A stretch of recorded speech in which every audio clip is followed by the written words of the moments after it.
နားဆင်သူပရိသတ်များအားလုံးပဲမင်္ဂလာပါရှင်။ကျမတို့ရဲ့ထက် Entertainment Channel ကနေပြီးတော့ပြန်လည်ကြိုဆိုလိုက်ပါရစေ။ချစ်ရတဲ့ပရိသတ်ကြီးကိုဒီနေ့တင်ဆက်ပေးမယ့်အချစ်ဇာတ်လမ်းလေးကဦးနဲ့မီ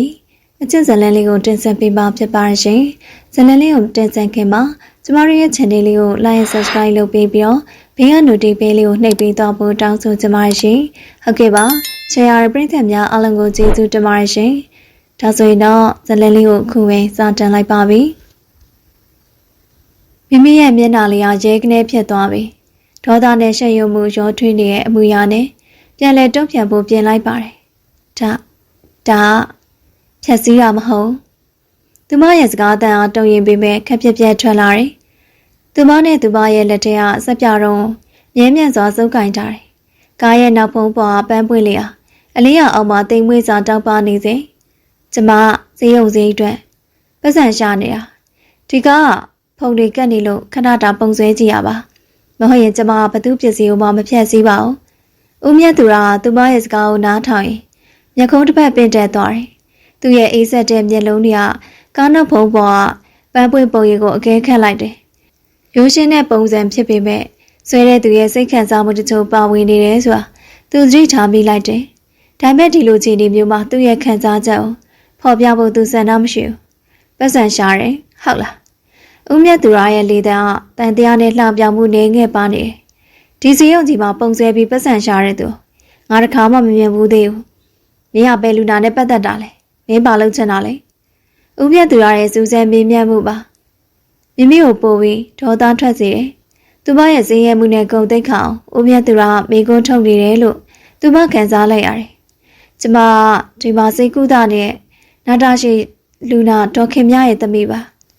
ရှင်သိချင်းလူနာဆောင်သုံးကိုတော်မေးလို့ရပါတယ်ရှင်ရဆရာဝန်ကြီးဖြစ်လို့ကျမတို့လိုစင်းရဲသားတွေပတ်စံရှာတဲ့နီးလက်ကိုနားလဲမှာမဟုတ်ဦးမြတ်သူရအနေငယ်တိတ်ဆိတ်သွားတယ်ဒေါခင်မြဆိုတဲ့နာမည်ကိုသူချင်းနေတဲ့အထင်ပေမဲ့တိတိကျကျမှတ်မိခြင်းမရှိသေးဘူးဒါပေမဲ့သူရှိရမိန်းကလေးဟာဈေးုံလမ်းကြားပကြီးကားလေးကိုခိုးဆွဲတတ်တဲ့ပန်းမီရင်ဆိုတာတော့သူရုတ်တရက်သတိရလိုက်တယ်အေးကောင်းပြီပန်းမီရင်ဆိုပြီးသူကအတိတ်ပေါက်ပြောလိုက်တယ်ပန်းပွင့်ကိုမြင်ပြီးငါကောက်ဖြက်စီတဲ့လူကမြူစတော့ဒါပေမဲ့မင်းရဲ့ပုံစံခါဘယ်လောက်လဲမိမိရဲ့ဒေါသဦးမြတ်သူရရဲ့မထင်မှတ်ထားတဲ့စကားကြောင့်ရုတ်တရက်ရက်တန့်သွားတယ်သူမမျက်လုံးပြူးသွားပြီးဦးမြတ်သူရကိုမြုံနိုင်စွာကြည့်လိုက်တယ်ဘာပြောလိုက်တာလဲပုံစံခါမင်းကပတ်စံရှာနေရမဟုတ်လားဒီပန်းပွင့်တော့ငါပေးမယ်ဘယ်လောက်ပေးရမလဲဦးမြတ်သူရသူ့လက်ကိုပေါင်းမိအိတ်ကတဲထည့်လိုက်တယ်သူ့ရဲ့မူရစိတ်ခံစားမှုမရှိပေမဲ့သူ့ရဲ့မျက်လုံးတရားမိမိရဲ့တုံ့ပြန်မှုကိုစောင့်ကြည့်နေတယ်မိမိရဲ့ပါဇက်ကစကလုံးနဲ့အလွယ်တကူထွက်မလာတော့ဒီလူကြီးဟာသူမကိုစားနောက်နေရလား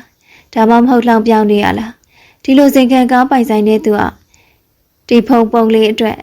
ပတ်စံပေးမယ်ဆိုတာဘယ်လိုမှမဖြစ်နိုင်ငါ့ကိုလှောင်ပြောင်းနေရလားလို့မိမိမေးလိုက်တယ်ဦးမြတ်သူကအိတ်ကက်ထဲကနေအစုပ်ပြက်1000တန်4-5ရွက်မဟုတ်ပဲ4000တန်အသင်းဆက်ဆက်တစ်ထက်ကိုထုတ်လိုက်ပြီးမိမိရဲ့ရှေ့မှာမြောက်ပြလိုက်တယ်ဒါလောင်ပြောင်းတာမဟုတ်ငါချိန်တွေကိုမပြုံးချင်မင်းတံပိုးဖြတ်လှလိုက်ပါ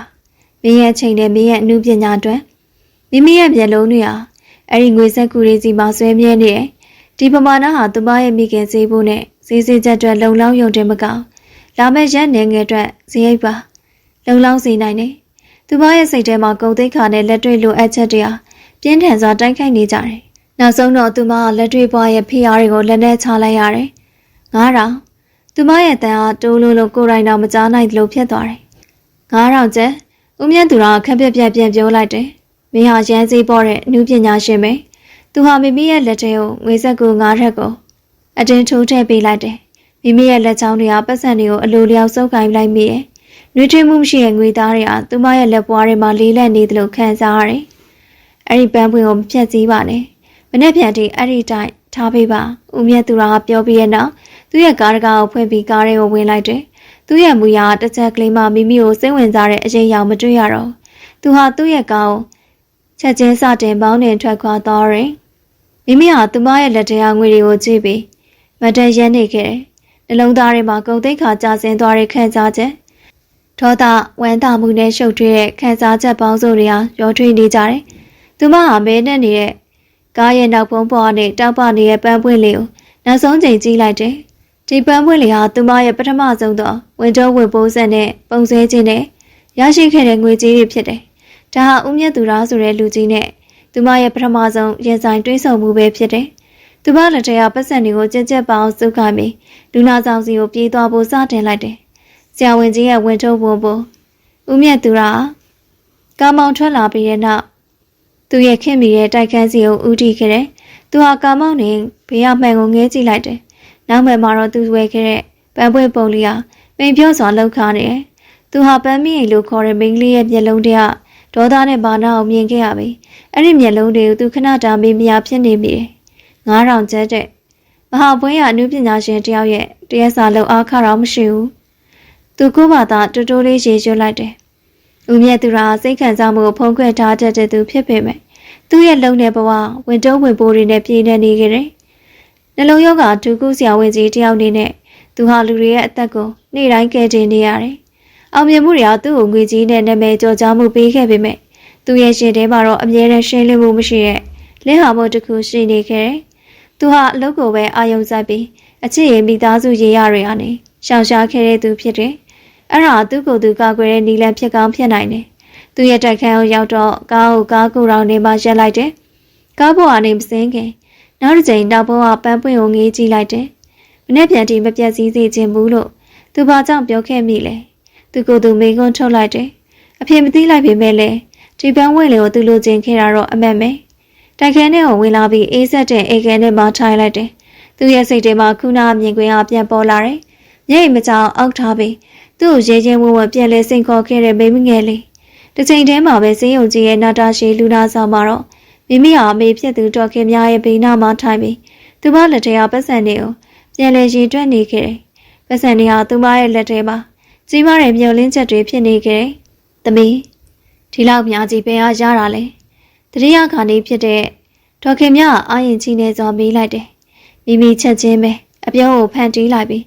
းသမီးပုံဆွဲတဲ့အလုပ်တစ်ခုရခဲ့လို့ပါအမေအဆင်ပြေသွားပြီအမေစိတ်ကူးတာဖို့ဆက်ပြီးအမွေးထားပါနော်ဒေါခင်မြကသမီးရဲ့မျက်နှာကိုကြည့်ပြီးမျက်ရည်ဝဲလာတယ်သမီးလေးပင်ပန်းရတာကိုအမေစိတ်မကောင်းဘူးကွယ်မပင်ပန်းပါဘူးမေရဲ့သမီးကအနုပညာရှင်ပဲဟာအနုပညာပတ်စံဖြစ်လာတာပြောကြပဲမိမိကလိန်လိုက်တဲ့ပြုံးနဲ့ပြောလိုက်ပေမဲ့သူမရဲ့စိတ်ထဲမှာတော့ဦးမြတ်သူရာဆိုတဲ့လူကြီးရဲ့အေးဆက်တဲ့မျက်နှာဆွဲထင်နေခဲ့တယ်ငါ့ကိုလောက်ပြောင်ခဲ့တဲ့ဒီလူကြီးနဲ့ငါနောက်ခါထပ်တွေ့ဖို့မလိုဘူးလို့သူမဆူတောင်းနေပြီ။ဒါမဲ့လည်းကံကြမ္မာရဲ့လမ်းကြောင်းတွေအားချိန်မဲ့မထားတဲ့ချိန်မှာပဲစတင်စုံစည်းလေးရှိတယ်။နောက်တစ်နေ့မနက်ကျေးရုံကြီးရဲ့စာသင်ခန်းထဲမှာနှလုံးရောဂါဆိုင်ရာဆွေးနွေးပွဲတစ်ခုစတင်နေပြီ။ဦးမြတ်သူကခေါင်းဆောင်ဆရာဝန်ဖြစ်တဲ့အတိုင်းစင်ပေါ်မှာမတ်တက်ရက်နေခဲ့တယ်။သူရဲ့ဟန်ပန်အားတင်ငိပြီးအေးဆက်နေစေ။ဒီနေ့ဆွေးနွေးပွဲ case ကနာတာရှည်နှလုံးအားနည်းမှုဖြစ်နေတဲ့လူနာတော်ခင်မြရဲ့အခြေအနေပါ။ဦးမြတ်သူရရဲ့စကားအသံကြောင့်စာသင်ခန်းနောက်ဆုံးတန်းမှထိုင်နေတဲ့လူနာစားဝင်းဆောင်တဲ့မိမိကတကိုယ်လုံးတုံရင်သွားတယ်။သူမဒီတရားကိုလိုက်လာတာဈေးကိုအုပ်ချုပ်ရနေမိခင်ရဲ့ယောဂချင်းတွေကိုရှင်းပြပေးမယ်ဆိုလို့ဖြစ်တယ်။ဦးမြတ်သူရရဲ့မျက်လုံးတွေကသူမကိုရုတ်တရက်လှမ်းကြည့်လိုက်တယ်။သူတို့ရဲ့အကြည့်တွေစုံပြီးတဲ့အခါမိမိကရှမ်းရွံ့မှုနဲ့ဒေါသကြောင့်မျက်နှာပူတက်သွားတယ်။သူမကိုပုံပဲလူနာစားတယောက်လိုပဲမြင်နေတဲ့ဦးမြတ်သူရတော့သူ့ရဲ့စကားကိုဆက်ပြောနေကြတယ်။ဒီလူနာရဲ့အခြေအနေကစိုးရိမ်ရတယ်။ဈေးကြီးတဲ့ခွဲစိတ်မှုတစ်ခုကိုလုံးဝဖြစ်မယ်။ဒါပေမဲ့ဒီခွဲစိတ်မှုကအန္တရာယ်များတယ်။ကုန်ကြစီလည်းမြင်ပါတယ်။မိမိကဦးမြတ်သူရတဲ့စကားလုံးတွေနဲ့အတိတ်ဘယ်ကိုနားလေးလိုက်တာနဲ့ချက်ချင်းပဲနေရာကနေထားရက်လိုက်တယ်။ရှင်ဘာပြောလိုက်တာလဲ။သူမရဲ့တန်အားစာသင်ခန်းတစ်ခုလုံးဖုံးလွှမ်းသွားစေခဲ့တယ်။ဦးမြတ်သူရအနေငယ်အံ့အားသင့်သွားဟန်ပြပေမဲ့ချက်ချင်းပြန်ထိန်ချုပ်လိုက်ပြီးမိမိကိုအေးဆက်စွာစိုက်ကြည့်လိုက်တယ်။စာသင်ခန်းထဲမှာရှိနေတဲ့တခြားဆရာဝန်တွေနဲ့စေဝင်တန်းတွေကလည်းဒီလိုမပြောလေးတဲ့ချိန်တွေကြောင့်တိတ်ဆိတ်သွားကြတယ်။မင်းဘသူလဲ။ဦးမြတ်သူရလေးတန်းအေးနဲ့ပေးလိုက်တယ်။စင်မြင့်ဘွားတွေအောက်ကုန်းကုန်းကြည့်လိုက်တဲ့သူ့ရဲ့မျက်လုံးတွေထဲမှာအာနာနဲ့လေးနဲ့မှုတွေပဲပြည့်နေတယ်။မိမိဟာသူမရဲ့လက်ဘွားတွေကိုကြက်ကြက်ပအောင်စုပ်ထားလိုက်တယ်။သူမရဲ့ဒေါသနဲ့ပူပန်မှုတွေကသူမကိုထိန်းချုပ်ထားနိုင်ခြင်းမရှိတော့ဘူး။ကျမဒေါခင်မြရဲ့သမီးပန်းမီရင်ပါရှေ့ကဘယ်လိုလုပ်ပြီးဒီရေးကြီးရဲ့စုံဖြတ်ချက်ကိုကျမကိုမပြောပဲစကားဝိုင်းနဲ့မှဆွေးနွေးရတာလေကျမတို့ကလူနာတွေပါလေ့ကျင့်ခန်းလုပ်နေတဲ့စမ်းသပ်ပစ္စည်းတွေမဟုတ်သူမရဲ့စူးရှာတဲ့အတန်ဟာအခန်းတစ်ခုလုံးကိုထိုးပေါက်သွားတယ်ဦးမြတ်သူရရဲ့မျက်နှာဟာပိုပြီးအေးဆက်သွားတယ်ဒီနေရာက ဆေးရုံအုပ်ချုပ်ရေးအစည်းအဝေးခန်းမှာပါလူနာဆောက်တွေဝင်ခွင့်မရှိဘူးဦးမြတ်သူရရဲ့လေတံအားတင်းမာလာတယ်ငါတို့ကမေးရဲ့မေးအတွက်အကောင်ဆုံးဒီလန့်ကိုရှာဖွေနေတာခွဲစိတ်မှုကုန်ကြားစိတ်နဲ့ပတ်သက်ပြီမင်းနဲ့တီချာဆွေးနွေးပါမယ်အခုမင်းပြင်ထွက်ပေးပါခွဲစိတ်မှုကုန်ကြားစိတ်ကိုကျမဘယ်လိုတက်နိုင်ပါလဲမိမိရဲ့မျက်လုံးတွေထဲမှာမျက်ရည်စက်တွေစတင်ဝဲတက်လာပြီမဲ့သူမငိုကျင်တဲ့စိတ်ကိုအန်တုနေမိရဲ့ရှင်ဟာမနေ့က9000ကျပ်ကိုတော့ဈေးပေါ်တယ်လို့ပြောခဲ့တဲ့လူကြီးပဲဒီလိုဆင်းရဲတဲ့လူသားအတွက်ဈေးကြီးရဲ့ခွဲစိတ်မှုလိုစကားမျိုးအလွယ်တကူမပြောပါနဲ့ကျမတို့ကအကျွေးတွေပဲရှိတယ်ဦးမြတ်သူရဟာမနေ့ကဖြစ်ပျက်ကိုရုတ်တရက်သတိရလိုက်တယ်ကားနောက်ပေါ်ကပန်းပွင့်တဲ့9000ကျပ်သူမမျှော်လင့်ပဲဈေးဥမှာဒီလိုထိတ်ထိုက်ရင်ဆိုင်ရလိမ့်မယ်လို့မထင်ခဲ့ဘူးအခန်းထဲကဆရာဝန်တချို့ရဲ့တီတိုပြောတဲ့တွေကပိုပြီးကျေလာတယ်ဒါကပန်းမိရိပ်မယ်ဆရာဝန်ကြီးဦးမြတ်သူရရဲ့ကားပေါ်မှာပုံဆွဲခဲ့တဲ့ကားမလေးလားဦးမြတ်သူရကသူ့ရဲ့စိတ်လှုပ်ရှားမှုကိုလုံးဝဖုံးကွယ်ထားလိုက်တယ်သူဟာစင်ပေါ်ကနေဖြင်းချင်းစွာဆင်းသက်လာပြီးမိမိရဲ့ရှေ့မှာမတ်တက်ရက်လိုက်တယ်အသက်40ရွယ်ရှိတဲ့ဆရာဝန်ကြီးရဲ့ဩဇာတိတ်ကပါတဲ့အသက်18နှစ်ပဲရှိသေးတဲ့မိန်းကလေးငယ်ရဲ့ကြမ်းခံတဲ့စိတ်ဓာတ်တွေဟာမျက်နှာချင်းဆိုင်တိုက်ဆိုင်နေခဲ့တယ်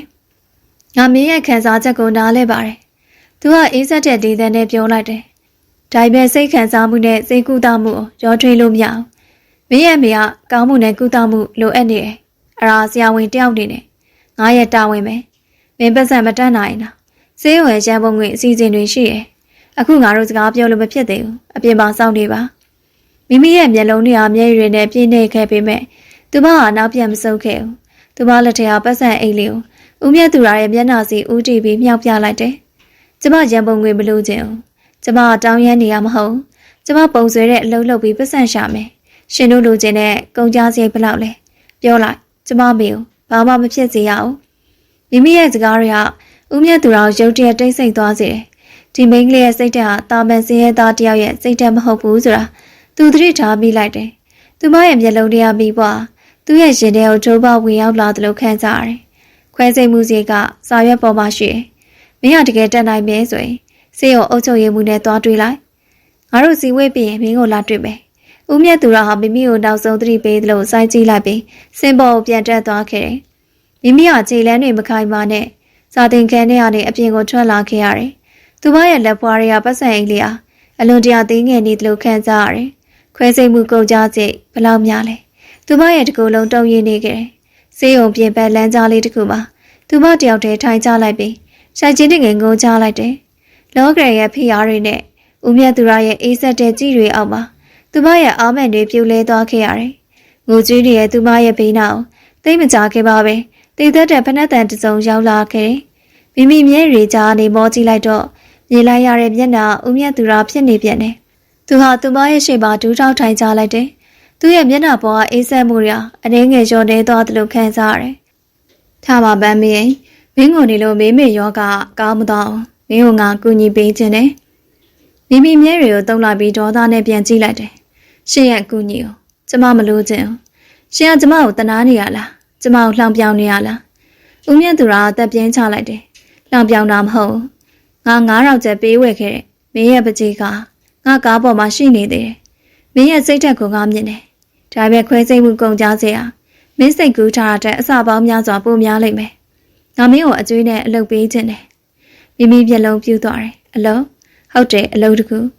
ငါစီမှာလုံရမယ့်အလုပ်တစ်ခုရှိတယ်။မင်းငါအတွက်အလုပ်လုပ်ပေးပါ။ပြီးရင်မင်းရဲ့မိဈေးဘိုးအတွက်ငါတာဝန်ယူပေးမယ်။အကျွေးနဲ့ပဲဖြစ်ဖြစ်လားစာနဲ့ပဲဖြစ်ဖြစ်မင်းရွေးလို့ရတယ်။ဦးမြတ်သူရရဲ့အကြည့်တွေဟာတိတ်ဆိတ်ပြီးလေးနဲ့နေတယ်။မိမိဟာရှုပ်ထွေးရဲ့အတွေးတွေနဲ့သူ့ကိုစိုက်ကြည့်နေမိတယ်။အကျွေးရဲ့ကမ်းလှမ်းချက်ဦးမြတ်သူရရဲ့စကားကြောင့်မိမိဟာအံ့အားသင့်သွားပြီးမျက်ရည်ကိုခက်ထမေးထားလိုက်မိတယ်။လမ်းကြားတွေကနေရောက်ကြီးဟာသူတို့နှစ်ဦးကြားကိုဖြတ်တန်းကြားရောက်နေခဲ့တယ်။အလုံးဘယ်လိုအလုံးမျိုးလဲ။မိမိဟာတန်တူတူလေးနဲ့မေးလိုက်တယ်။သူမရဲ့အမေရဲ့အခြေအနေကသူမကိုရွေးချယ်ကြလမ်းနေနေလေးပဲပေးထားမှသူမနားလေလိုက်တယ်။ဦးမြတ်သူရဘတ်တက်ထားရလိုက်ပြီးသူ့ရဲ့ဝတ်စုံကိုတန်းရအောင်ပြင်လိုက်တယ်။ငါရုံခန်းထဲမှာပြောရမယ့်စကားတွေဒီမှာတော့မဖြစ်ဘူး။ဒါငါနောက်လိုက်ခဲ့။မိမိကစိတ်ထဲမှာတန်တရားတွေပြင်းနေနေပေမဲ့နောက်ဆုံးလို့များတဲ့ခြေနေမှာရှောင်းနေပြီဆိုတာသိရကြမတက်တာပဲသူ့နောက်ကိုလိုက်ခဲ့ရတယ်။ဈေးကိုအုပ်ချုပ်ရဲ့အဆောင်ရဲ့ အပေါ်ဆုံးထပ်ကိုရောက်တဲ့အခါ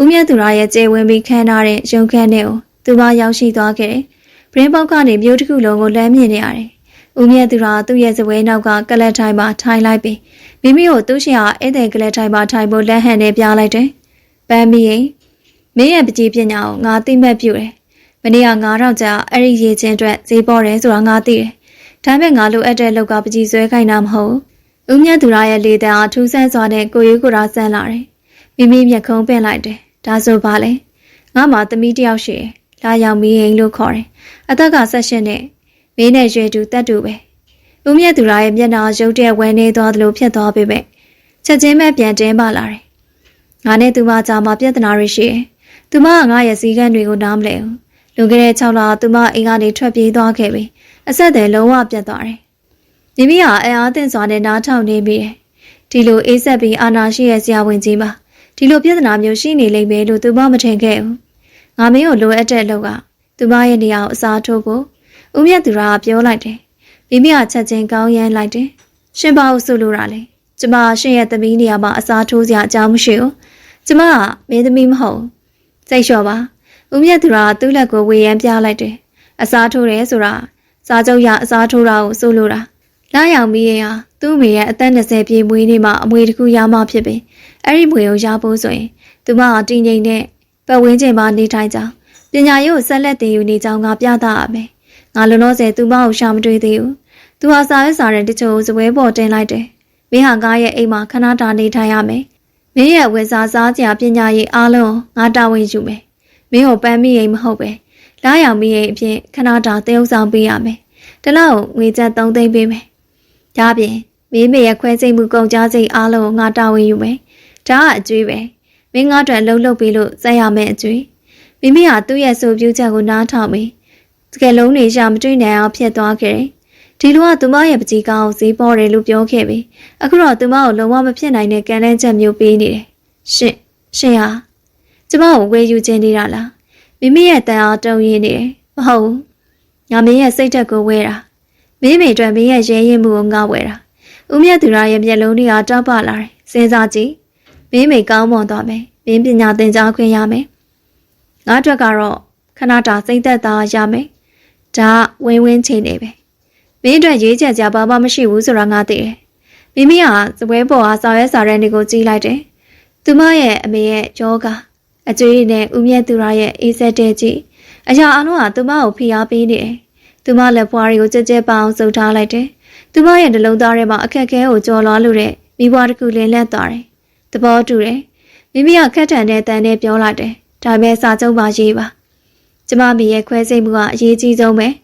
ကျမလာရောက်မိရင်ဖြင့်တရုပ်ဆောင်နေတဲ့ရှင်ဟာကျမရဲ့မေကိုကြည့်ဆိုင်ရမယ်။ကျမမေကောင်းမွန်တဲ့ကဒီလောက်ကပြီးဆုံးရမယ်။ဦးမြတ်သူရရဲ့မျက်နှာပေါ်မှာပထမဆုံးချိန်ဖြင့်ကျင်းတဲ့ရိပ်ရောင်တစ်ခုပေါ်လာတယ်။ကောင်းပြီ။မင်းသဘောတူတဲ့အတိုင်းငါလက်မှတ်ထိုးပေးမယ်။ပန်းမိရင်မင်းဟာအရန်ရဲရင်နဲ့ကောင်းပါလိမ့်မယ်။အခုချိန်အားစပြီ။မင်းဟာလာရောက်မိရင်ပဲ။မင်းရဲ့ပထမဆုံးလောက်ကငါရဲ့အိမ်ကိုလိုက်ခဲ့ရမယ်။မိမိဟာဦးမြတ်သူရရဲ့နောက်ကိုအာမန်တွေနဲ့လိုက်ခဲ့ရပေမဲ့သူမရဲ့စိတ်ထဲမှာတော့ခွဲစိတ်မှုကုန်ကြကြကြီးတစ်ခုလုံးကိုပြန်ပေးဆက်ရမယ်။ကျောင်းဘက်ပွဲအကျွေးဝင်ထုတ်ဝင်ပိုးကြီးကိုထမ်းပိုးလိုက်ရပြီဆိုတာကောင်းကောင်းသဘောပေါက်လိုက်တယ်။လာရောက်မိရဲ့ပထမနေ့ဦးမြတ်သူရရဲ့ကားမြို့ရဲ့အထက်ပိုင်းအေးချမ်းပြီးသီးသန့်ဆန်တဲ့ရက်ွက်တစ်ခုစီကိုဦးတီမောင်းနေလာခဲ့တယ်။မိမိဟာကားနောက်ခံမှာတိတ်ဆိတ်စွာထိုင်န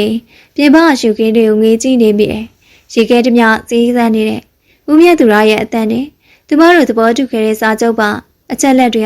ကသူမရဲ့နားထဲမှာပဲတင်ထက်နေခဲ့တယ်။အမေရဲ့အသက်ရှင်ရက်တည်ရေးအတွက်သူမဘလောက်တောင်ကြီးမားတဲ့လေလေမိုးတစ်ခုကိုပြုလုပ်လိုက်ရပါသလဲ။မင်းခုချိန်အားစပြီလာရောက်မိရင်ဆိုတာကိုသတိရပါ။လာရောက်မိရင်အားအထက်တွန်းလောင်မိသားစုရဲ့သမီးဖြစ်တယ်။စည်းကမ်းရှိပြီးစကားပြောနေတယ်။ပုံမှန်အားဖြင့်တော့သူမကတိတ်ဆိတ်တယ်။ဒါပေမဲ့ငါစည်းကမ်းတွေကိုတော့ပုံတည်တယ်လို့ဦးမြတ်သူကကာမောင်းနေရတဲ့စကားဆလိုက်တယ်။ကျမအစစ်မှန်မဟုတ်တဲ့သူလို့ဘယ်လိုသရုပ်ဆောင်ရမှာလဲမိမိကအနေငယ်မွေးမြင်နေပြီးလိုက်တယ်မင်းစိတ်မပူပါနဲ့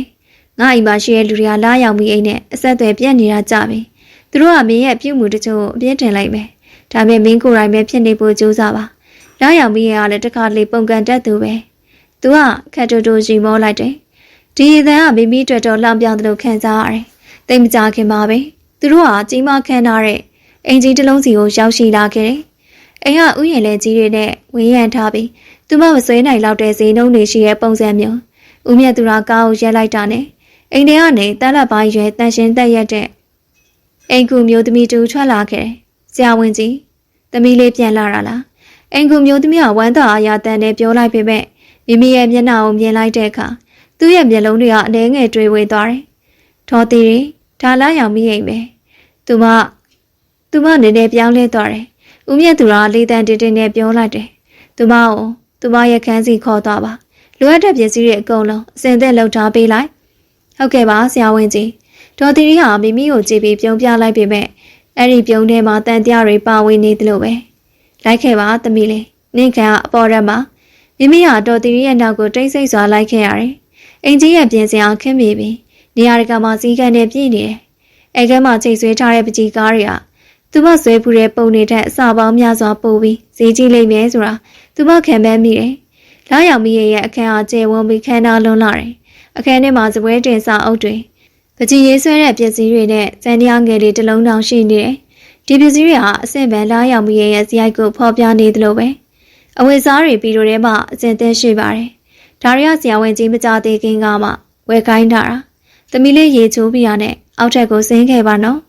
ညစာဆင်သင်ဖြစ်နေပါပြီ။ဒေါ်တီရီကပြောပြီးတကားကိုပိတ်သွားခဲ့တယ်။မိမိကပန်တင်ကုန်းရှိကိုရောက်လာပြီးပန်တင်ကသူမရဲ့ပုံရိပ်ကိုကြည့်လိုက်တယ်။မျက်လုံးအိမ်ကျဲပြီးနွမ်းနေရဲ့မျက်နှာ။သူမရဲ့တာပန်ဝေကြားတွေကအခုတော့အခန်းထဲကပတ်ဝန်းကျင်နဲ့လုံးဝဆန့်ကျင်ဘက်ဖြစ်နေတယ်။သူမဗီဒီယိုဖွင့်ကြည့်လိုက်တော့အပေါ်ရန်စာအဝတ်စားတွေကာဝင်တွေလက်ကင်အိတ်တွေအပြည့်စုံကိုတွေးလိုက်ရတယ်။သူမကရေချိုးပြီးတဲ့နောက်ဗီဒီယိုတွေကကာဝင်အဖြူရောင်လေးတန်တန်လေးဆွဲယူဝစ်ဆင်လိုက်တယ်။သူမရဲ့စပင်တွေကိုစီးနှောင်လိုက်ပြီးမျက်နှာကိုကြိုးစားပြီးအေးဆက်တဲ့ပုံစံပေးလိုက်တယ်။လာရောက်ပြီးရင်စီကံကိုမုန်းတီးတဲ့သမီးအောက်ထက်ညစာစားပွဲကိုရောက်တဲ့အခါဦးမြတ်သူရာစပွဲရဲ့ဦးခေါင်းမှာထိုင်နေပြီးစောက်ထုတ်ဖက်နေတယ်။သူဟာမိမိကိုမောကြည့်လိုက်ပြီးခတ်တူတူနဲ့လာထိုင်လို့ပြောလိုက်တယ်။သူတို့နှစ်ယောက်ကြားညစာလုံးဝတိတ်ဆိတ်နေခဲ့တယ်။ဇွန်ခင်းတန်တွေကလွယ်လို့ဘာတမ်းမှမကြရအောင်ဒီလိုခမ်းနားတဲ့ပတ်ဝန်းကျင်နဲ့ဒီလိုအေးဆက်တဲ့ဆက်ဆံရေးမျိုးကမိမိတို့လုံးဝထူးဆန်းဖြစ်နေတယ်။ငါမနေ့ပြန်မင်းကိုကြောင်းသွားအပ်မယ်။ဦးမြတ်သူရာစကားဆလိုက်တယ်။အဲ့ဒါလည်းစာချုပ်ရဲ့တစ်စိတ်တစ်ပိုင်းပဲ။လာရောက်မိရဲ့ပညာရေးကိစ္စအောင်အမွေထိန်တွေကစစ်ဆေးလိုက်မယ်။ကြောင်းလားမိမိမျက်လုံးပြူးသွားတယ်။သူမထွက်ထက်တန်းပညာဆက်လက်သင်ယူခွင့်ဆိုတာအိမ်မက်တစ်ခုလိုဖြစ်နေကြတာ။ကျမဖဲကြောင်းလဲထက်တန်းလွာရဲ့သမီးတွေတက်တဲ့ကြောင်းပေါ့။မင်းတင်ကြားမှာအားနေတယ်လို့စာရေးစာတဲ့နေကပြောတယ်။စာဖတ်ပြီးအားဖြင့်ဦးမြတ်သူရရဲ့လေတံအားဆရာတယောက်လိုအမေးဆန်နေတယ်။ညစာစားပြီးတဲ့နောက်မိမိဟာသူမရဲ့ခန်းကိုပြန်လာခဲ့တယ်။သူမကလေးကြီးပေါ်မှာထိုင်ကြလိုက်ပြီးပတ်စံအိတ်လေးကိုထုတ်ယူလိုက်တယ်။အထဲမှာသူမရဲ့ပကြီးဆွဲတဲ့ခဲတံလေးတွေနဲ့မနေ့ကကျန်နေတဲ့ငွေနှဲငယ်ပဲရှိတယ်။သူမမေရဲ့ခွဲစိတ်မှုကုန်ကြစီကိုပြန်ဆက်ရမယ့်အကျွေးရ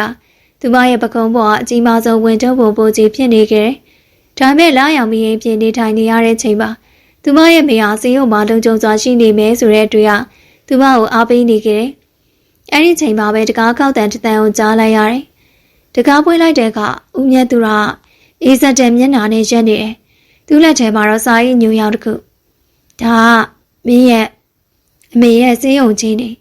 အစီခံစာနဲ့မနှက်ပြန်ခွဲစိတ်မှုအတွက်အချိန်ကြာမင်းစိတ်ကြလက်ကြဖြစ်နေအောင်ငါကိုယ်တိုင်ပေးတာ။မင်းစာချုပ်ကိုစောင့်တယ်ငါလည်းစောင့်တယ်မယ်။ဦးမြတ်သူရာစာအိတ်ကိုသူမလက်ထဲကိုထည့်ပေးလိုက်တယ်။သူမမေရဲ့နာမည်ကိုမြင်လိုက်ရတဲ့အခါမိမိရဲ့မျက်လုံးတွေထဲမှာမျက်ရည်ပြေးလာခဲ့တယ်။ကျေးဇူးတင်ပါတယ်။ကျေးဇူးတင်ကြမလို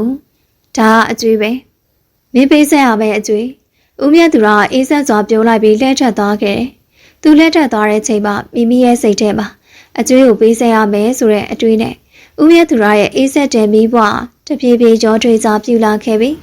အေးဆက်တဲ့ဈေးကန်းတွေမိမိဟာသူမရဲ့ခန်းထဲမှာတညလုံးကောင်းကောင်းအိတ်မပြောခဲ့ဘူး။လက်ထဲကစာရေးညူရောင်လေးကိုကင်ပြီးသူမမေရဲ့ခွဲစိတ်မှုချိန်ကြာအောင်ကြည့်နေမိတယ်။မနေ့ပြန်မနေ့9 နာရီသူမခွဲစိတ်ကန်းရှိမှရှိနေခြင်းပေမဲ့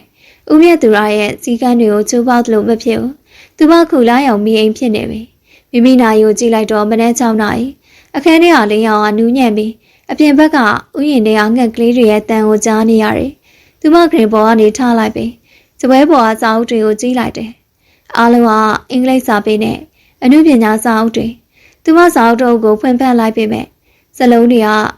သူမရဲ့မျက်လုံးထဲမှာမဝင်အောင်အချိန်9 နာရီမှာဒေါ်သီရိတကားခောက်ပြီးသူမအတွက်မနက်စာသတင်းပို့လာခဲ့တယ်။သမီးလေးမနက်စာစင်သင်းဖြစ်ပါပြီ။ဆရာဝန်ကြီးကညင်ကိုမဆောက်ပဲအောက်ကိုဆင်းလာခဲ့ဖို့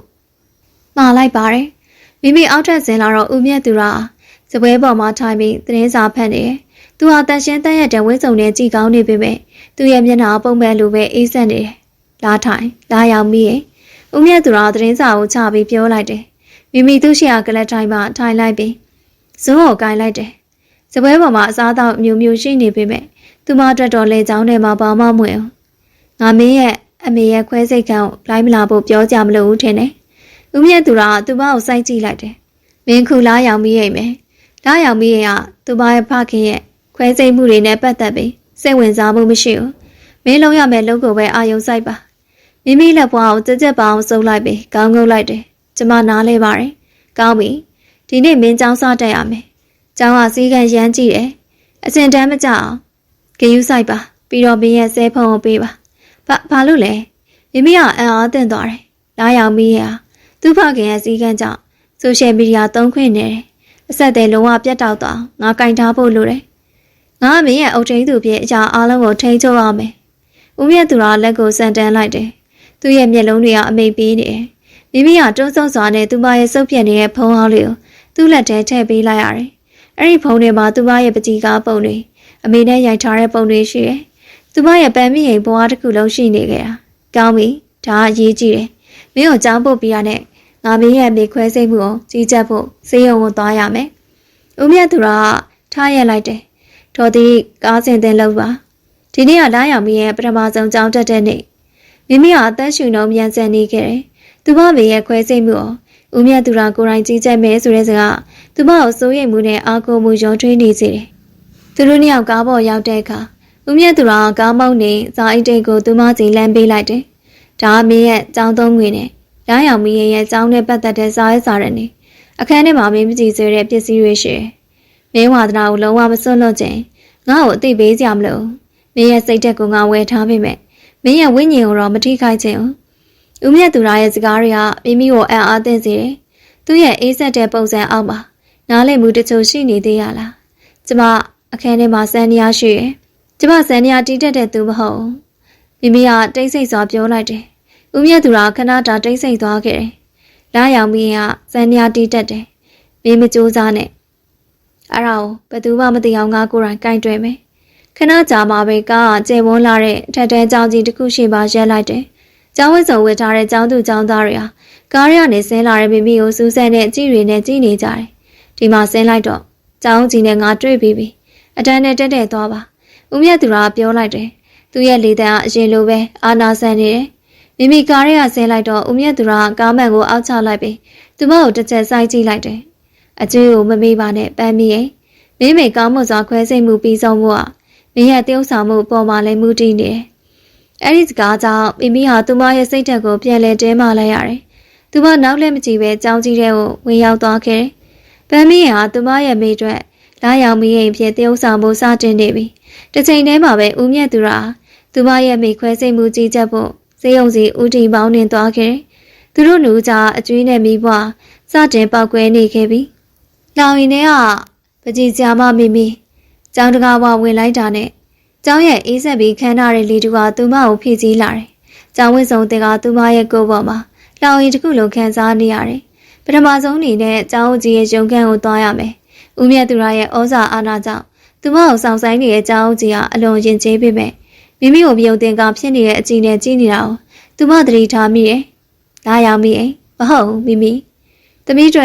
အတန်းချိန်ကြားနဲ့အဓိကစည်းကမ်းချက်တွေပါပဲ။ဒီကျောင်းကမြင်မာတဲ့စံတုံးတွေကိုထိမ့်သိမ်းထားပါတယ်။ကျောင်းကြီးကပြင်ဖို့ရွှေနဲ့ဆောင်ရွက်တွေကိုလမ်းပေးတယ်။မိမိဆောင်ရွက်ကိုယူလိုက်တယ်။သူမရဲ့တန်းဖော်တွေကမြို့တော်ရဲ့ချမ်းသာကြွယ်ဝတဲ့မိသားစုတွေကစင်သက်လာသူဖြစ်ကြောင်းစီးရင်ထဲမှာပေါ်ပြထားတယ်။သူမကဒီနေရာနဲ့လုံဝကင်းကွာတဲ့သူတယောက်လိုခံစားရတယ်။သမီးကိုကျောင်းပတ်လဲလိုင်းလံပြသပေးမဲ့ကျောင်းသူတယောက်ရှိပါတယ်။ကျောင်းကြီးစကားဆုံးတာနဲ့တကားပွင့်လာပြီးတဲ့ရတဲ့ကျောင်းဝတ်စုံနဲ့ကြည်ကောင်းတဲ့ကောင်မလေးတယောက်ဝင်လာတယ်။ဆရာမကျမနှွေးနေပါ။လာရောက်ပြီးရင်ရောအတန်းတွေလိုက်ပြပေးဖို့လာခဲ့တာပါ။ နွေနီယာဖော်ရွရန်ရှိပေမဲ့လေသူမရဲ့မျက်လုံးတွေကလည်းစူးစမ်းလိုစိတ်တွေနဲ့ပြင်းနေနေတယ်။ကျောင်းဆောင်နေစီရှောက်လာတဲ့ချိန်နွေနီယာစကားစားတယ်။နေဟာဦးမြတ်သူရရဲ့သမီးမက်လား။နေဘယ်တော့မှမပေါ်ဘူးနော်။ညီဖေဖေကနေကိုအရန်လျှို့ဝှက်ထားတာပဲ။မိမိအသက်ကိုခက်ပြေးပြေးရှူလိုက်တယ်။လာရောက်ပြီးရင်ဖြင့်တရုပ်ဆောင်ဖို့လိုတယ်။ဟုတ်တယ်။ဖေဖေကငါ့ကိုအပြင်သိမ်းမထွက်စေချင်ဘူး။စာတင်တာကိုပဲအာယုံဆိုင်စေချင်တာ။မိမိရဲ့တန်အားတိုးရပြီးမရေရလာတယ်။အော်နေဟာစန်းနေဟာကောင်းကောင်းတီးတတ်တယ်ဆိုနွေနေရဲ့မျက်လုံးတွေတောက်ပလာတယ်။နေကိုနောက်လာပါလို့မဲ့ကြောင်ပွဲတော်အတွက်တီးစီခြင်းလို့ပြောထားကြတယ်။မိမိရဲ့ရှင်ထဲထိတ်ကနေဖြစ်သွားတယ်။စန်းနေဟာသူမလုံးဝမတီးတတ်ပါဘူး။လာရောက်ပြီးရင်စန်းနေဟာတီးတတ်တယ်ဆိုတဲ့ဦးမြတ်သူရရဲ့စကားကိုပြန်ကြားရောက်လာတယ်။ငါမိမိဘာပြောရမှန်းမသိဖြစ်နေတဲ့အချိန်မှာနွေနေကရုတ်တရက်အကြည့်တစ်ချက်ပေးလိုက်တယ်။လာငါတို့ရဲ့အမှုပညာခန်းကိုသွားရအောင်။နေကိုငါတို့ရဲ့ပကြီးဆရာမနဲ့မိတ်ဆက်ပေးခြင်းတယ်။သူတို့နှစ်ယောက်နုပညာခန်းထဲရောက်လာတော့စေးနဲ့ဟာသူမရဲ့နှာခေါင်းထဲဝင်လာတယ်။ဒါဟာသူမရဲ့ကဘာဖြစ်တယ်။အဲ့ဒီခန်းထဲမှာပကြီးကားတွေများစွာမြင်ရပြီးသူမရဲ့ခြေလမ်းတွေရက်တန့်သွားတယ်။သူမရဲ့မျက်လုံးတွေကအဲ့ဒီနေရာမှာခွာလို့မရအောင်ဖြစ်နေခဲ့တယ်။တစ်ချိန်တည်းမှာပဲမြို့တော်စေယုံကြီးရဲ့ခွဲစိတ်ခန်းမှာဦးမြတ်သူကခွဲစိတ်ခန်းစီကန်းတိုင်းဝစ်စုံပြင်းတဲ့မျက်နှာဖုံးအောက်မှာခန့်ညားတီကြီးစွာရက်နေတယ်။သူဟာခွဲစိတ်မှုကြီးကြပ်သူဖြင့်ဆရာထက်သန်စွာနဲ့ခွဲစိတ်ဆရာဝန်ကြီးအဖွဲ့ကိုသေးစိတ်ညွှန်ကြားချက်တွေပေးနေတယ်။အိပ်ပျော်နေတဲ့မိမိရဲ့မိတော်နှန်းတွေရဲ့မျက်နှာကိုသူခဏတာငုံကြည့်လိုက်တယ်။မျက်နှာဖုံးအောက်ကသူ့ရဲ့နှကန်းတောင်စွန်းနေတာမသိမသာလှုပ်ရှားသွားတယ်။ငါမင်းကိုကူညီနေတာ။မင်းသမီးကငါ့အတွက်အရေးကြီးတဲ့ຢာတစ်ခုကိုပေးဆက်နေတယ်။သူ့ရဲ့တွေကအေးဆက်နေတယ်။ဒီခွဲစိတ်မှုဟာသူ့အတွက်ကြမ်းကြဲမှုပြတာတခုသာမကဦးမြတ်သူရတဲ့သဘောတူညီချက်ရမိမိကိုထိန်းချုပ်ထားနိုင်မဲ့စာချုပ်ရဲ့အဓိကအစိတ်ပိုင်းလည်းဖြစ်တယ်။ခွဲစိတ်မှုဟာစတင်ခဲ့တယ်။ဦးမြတ်သူရရဲ့အတွေ့အကြုံနဲ့စီကံတင်ကျပ်မှုတွေကြောင့်ခွဲစိတ်ဖွဲ့ဟာအမှားယွင်းမရှိလှုပ်လှုပ်နေတယ်။ခွဲစိတ်မှုတစ်ဝက်ကိုရောက်တဲ့ချိန်မှာမျော်လင့်မထားတဲ့ရှုပ်ထွေးမှုတစ်ခုပေါ်ပေါက်လာတယ်။ဦးမြတ်သူရရဲ့မျက်လုံးတွေပြင်းထန်သွားတယ်။သူရဲ့အေးဆက်တဲ့လေတံကခွဲစိတ်ကန်တစ်ခုလုံးကိုစိုးမိုးလိုက်တယ်။အားလုံးအေးစေးထားပါ။ကျွန်တော်ပြောတဲ့အတိုင်းလိုက်တာပါ။ဒါကျွန်တော်တို့ရဲ့အကျွေးကိုစတင်ဆက်ရမယ့်အချိန်ပဲ။စေးုံတဲ့ကြောင့်နေရာနှစ်ခုလုံးမှာအကျွေးဆိုတဲ့စကားလုံးတွေကပဲ့တင်ထက်နေရဲ့။တစ်ဖက်မှာမိမိဟာသူမရဲ့အမေရဲ့အသက်ရှင်သန်ရေးအတွက်သူမရဲ့ဘဝကိုစွန့်လွတ်နေရပြီ။တစ်ဖက်မှာဦးမြတ်သူရာသူ့ရဲ့စွမ်းကုန်နဲ့ခွဲစိတ်မှုကိုကြီးကြပ်နေတယ်။သူတို့လူကြားရမိပွားတွေမိတောက်တွေဖြစ်လာတော့မယ်။လောက်ကျန်းသွားတော့မယ်။အနုပညာရှင်ရဲ့လူဝက်ချက်နဲ့ခွဲစိတ်ကံရဲ့ဖိအားအနုပညာခန်းထဲကစိနဲ့ဟာမိမိကိုဖန်ဆားထားတယ်။နေရာပေါ်မှာချိန်ဆွဲထားတဲ့ပကြီးကားတစ်ချက်ကသူမရဲ့အာယုံလုံးဝဆွဲယူသွားတယ်။အဲ့ဒီပကြီးကားမြို့ပြရဲ့မှောင်မိုက်တဲ့ကောင်းကင်အောက်ကခါးသီးတဲ့ຢာတွေကိုခန်းစားချက်ပြင်းပြင်းနဲ့ဖော်ကျူးထားပြီးအကြောင်တွေရဲ့ပေါင်းဆက်မှုကစိတ်ဝိညာဉ်ကိုထိစေတယ်။အဲ့ဒီပကြီးကားကိုရေးဆွဲတဲ့သူဟာသူမနဲ့စိတ်ချင်းနှီးဆက်သူဖြစ်ရမယ်လို့သူမခံစားမိတယ်။နေကြိုက်လား။အဲ့ဒါအိုးမိုးရေးဆွဲထားတာ။ तू ကငါတို့ကြောင်ရဲ့ကိုယူစရာပကြီးစရာမပဲလို့နွေနီကတူတူလေးပြောတယ်။ तू ကအရန်ထူးဆန်းတယ်။ तू နဲ့စကားပြောဖို့မလွယ်ဘူး။ဒါပေမဲ့သူ့ပကြီးကားတွေကအသက်ဝင်နေတယ်။အဲ့ဒီခံရဲ့နောက်ဆုံးတောက်မှာခြားချောင်းသားတွေရဲ့စူညံတဲ့တွေကကင်းလို့စွာနဲ့တောင်မဲတဲ့ပကြီးကားတစ်ချက်ကိုအာရုံစိုက်ရေးဆွဲနေတဲ့ကောင်မလေးတယောက်ရှိတယ်။သူမရဲ့ဝတ်စားစီမှုကတက်ရက်ပေမဲ့သူမရဲ့မျက်လုံးတွေကလောင်ရည်တွေကငှက်တကောင်လုံးပင်ပန်းတွဲနဲ့နေဟန်ရတယ်။သူမရဲ့စပင်းတွေကလည်းပခုံးပေါ်မှာပုံကျနေပြီးစေးဆက်တွေပေးချနေတဲ့လက်ချောင်းတွေကသူမရဲ့ဝိညာဉ်ရဲ့ဖိအားကိုဖော်ပြနေတယ်။ဘုံဘုံဒါလာရောက်မိရဲ့လေအသက်ရောက်လာတဲ့သူ့ကိုငါတို့ရဲ့အမှုပညာခန်းကိုလိုက်ပြပေးတာ။နွေနီကနှုတ်ဆက်တယ်။ဘုံဘုံကခေါင်းအောင်လှည့်မကြည့်ပဲထီလိန်ထားတာမရှိရဲ့လေတန်းနဲ့ပြောတယ်။ငါနာမည်မုံမုံမဟုတ်ငါ့ကိုမိုးမေလို့ခေါ်ပါ။ငါချိန်တွေဖြုံးတိမနေကြနဲ့မိမိသူမရဲ့နာမည်ကိုပြင်ပေးလိုက်တ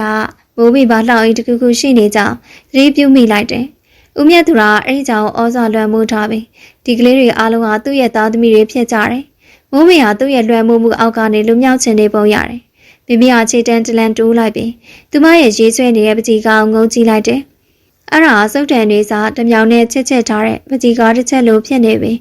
းခံစားချက်တွေကပြင်းထန်နေတယ်။နင်ငါတို့ရဲ့စံတရားပညာရှင်လား။မိုးမေဟာနောက်ဆုံးမှစုတ်တန်ကိုချလိုက်ပြီးအကြည့်စူးစူးနဲ့မိမိကိုမောကြည့်တယ်။သူမရဲ့မျက်လုံးတွေကနှက်ရှားပြီးနားလဲနာရန်ခက်ခဲတဲ့အရာတစ်ခုကိုမြင်နေရတယ်။နေ့မှာလှပတဲ့လက်တွေရှိတယ်။ဒါပေမဲ့ဒီလက်တွေကပကြီးဆွဲဖို့ပိုသင့်တော်တယ်။မိမိသက်ရှုံတော့ရက်သွားသလိုခံစားရတယ်။မိုးမေဟာသူမရဲ့လှောင်အင်းကိုမြင်နေရလား။ ငါပကြီးဆွဲတာကိုနှစ်သက်တယ်မိမိကအလွန်တတိထားပြီးပြန်ပြောတယ်အနုပညာကိုနှစ်သက်တဲ့သူကလိမ့်မပြောဘူးမိမိနင်ကစန်းနေအောင်ဘယ်တော့မှမတီးခဲ့ဘူးနင်ကပကြီးဆရာမမူးမေရဲ့လေတံအေးဆက်ပေမဲ့နားလဲပေးမှုအရေးရောင်နေပနေတယ်ငါတို့ဒီเจ้าမှာဘယ်သူမှဆိုငါတို့ရဲ့စိတ်ဝိညာဉ်ကိုရောင်းချခဲ့ရတယ်နင်ကဘာတွေနဲ့လဲလှဲခိုင်းထားလဲမိမိဘာမှပြန်မပြောနိုင်ပဲကြက်သေးသေးသွားတယ်လောင်ရင်နဲ့ပကြီးဆရာမဆိုတဲ့စကားစုဟာသူမရဲ့နားထဲမှာပဲတင်ထက်နေတယ်သူတို့လူเจ้าမှာလျှို့ဝှက်တဲ့နားလေမှုတကူစတင်ခဲ့တယ်တစ်ချိန်တည်းမှာပဲမြို့တော်စီယုံကြီးရဲ့အရေးပေါ်ခဲစိတ်ခန်းမှာခွဲစိတ်ဆရာဝန်ရဲ့နှစ်ပူးအားကျွေးဆက်တရားညနေပုံအောက်ကိုစီးကြနေတယ်ခွဲစိတ်မှုစတင်ပြီး3နာရီလောက်ရှိပြီဖြစ်တယ်ဒေါ်နှဲတွေရဲ့ခြေတရားပုံပုံရှုပ်ထွေးလာပြီမျော်လင့်မထားတဲ့သွေးကြောပိတ်ဆို့မှုတကူအချင်းတွေကိုအသက်အန္တရာယ်ရှိရဲ့အဆင့်ကို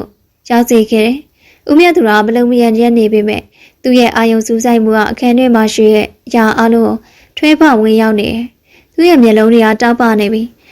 သူတို့ထံမှာအနိုင်ရလို့စိတ်ဒါမှမဟုတ်ရှုံးနေတောင်လက်မခံနိုင်တဲ့မာနတစ်ခုကိုမြင်ရတယ်လူနာရဲ့သွေးပေါင်ကျနေပြီအသက်ရှူနှုန်းလည်းကျနေတယ်မိစေးဆရာဝန်ကစိုးရိမ်တကြီးអော်တယ်အလောတကြီးမလုံးနဲ့ဒဏ်ရာကိုပိတ်ပြီးဘိုက်ကတ်ကိုအခုပဲစမယ်ဦးမြတ်သူရရဲ့တန်အားကျေလောင်မှုမရှိပေမဲ့တုံလုံးခြင်းမရှိရဲ့အမိန့်တန်ကိုဖော်ပြတယ်ကျွန်တော်တို့မှာနောက်ထပ်အခွင့်အရေးမရှိဘူးဒီလူနာကိုကျွန်တော်တို့ဘယ်တော့မှလက်မလုပ်ဘူးကျွန်တော်ရဲ့ညွှန်ကြားချက်ကိုပဲနားထောင်ကြသူရဲ့စကားလုံးနဲ့အားခွဲစိတ်ကံရဲ့ဖိအားကိုတိုးစေပေမဲ့တစ်ချိန်တည်းမှာပဲယုံကြည်မှုနဲ့တည်ငြိမ်မှုကိုပေးတယ်ဦးမြတ်သူရစစ်မြေပြင်ကိုထိန်းချုပ်ထားတဲ့စစ်ဗိုလ်ချုပ်တူလို့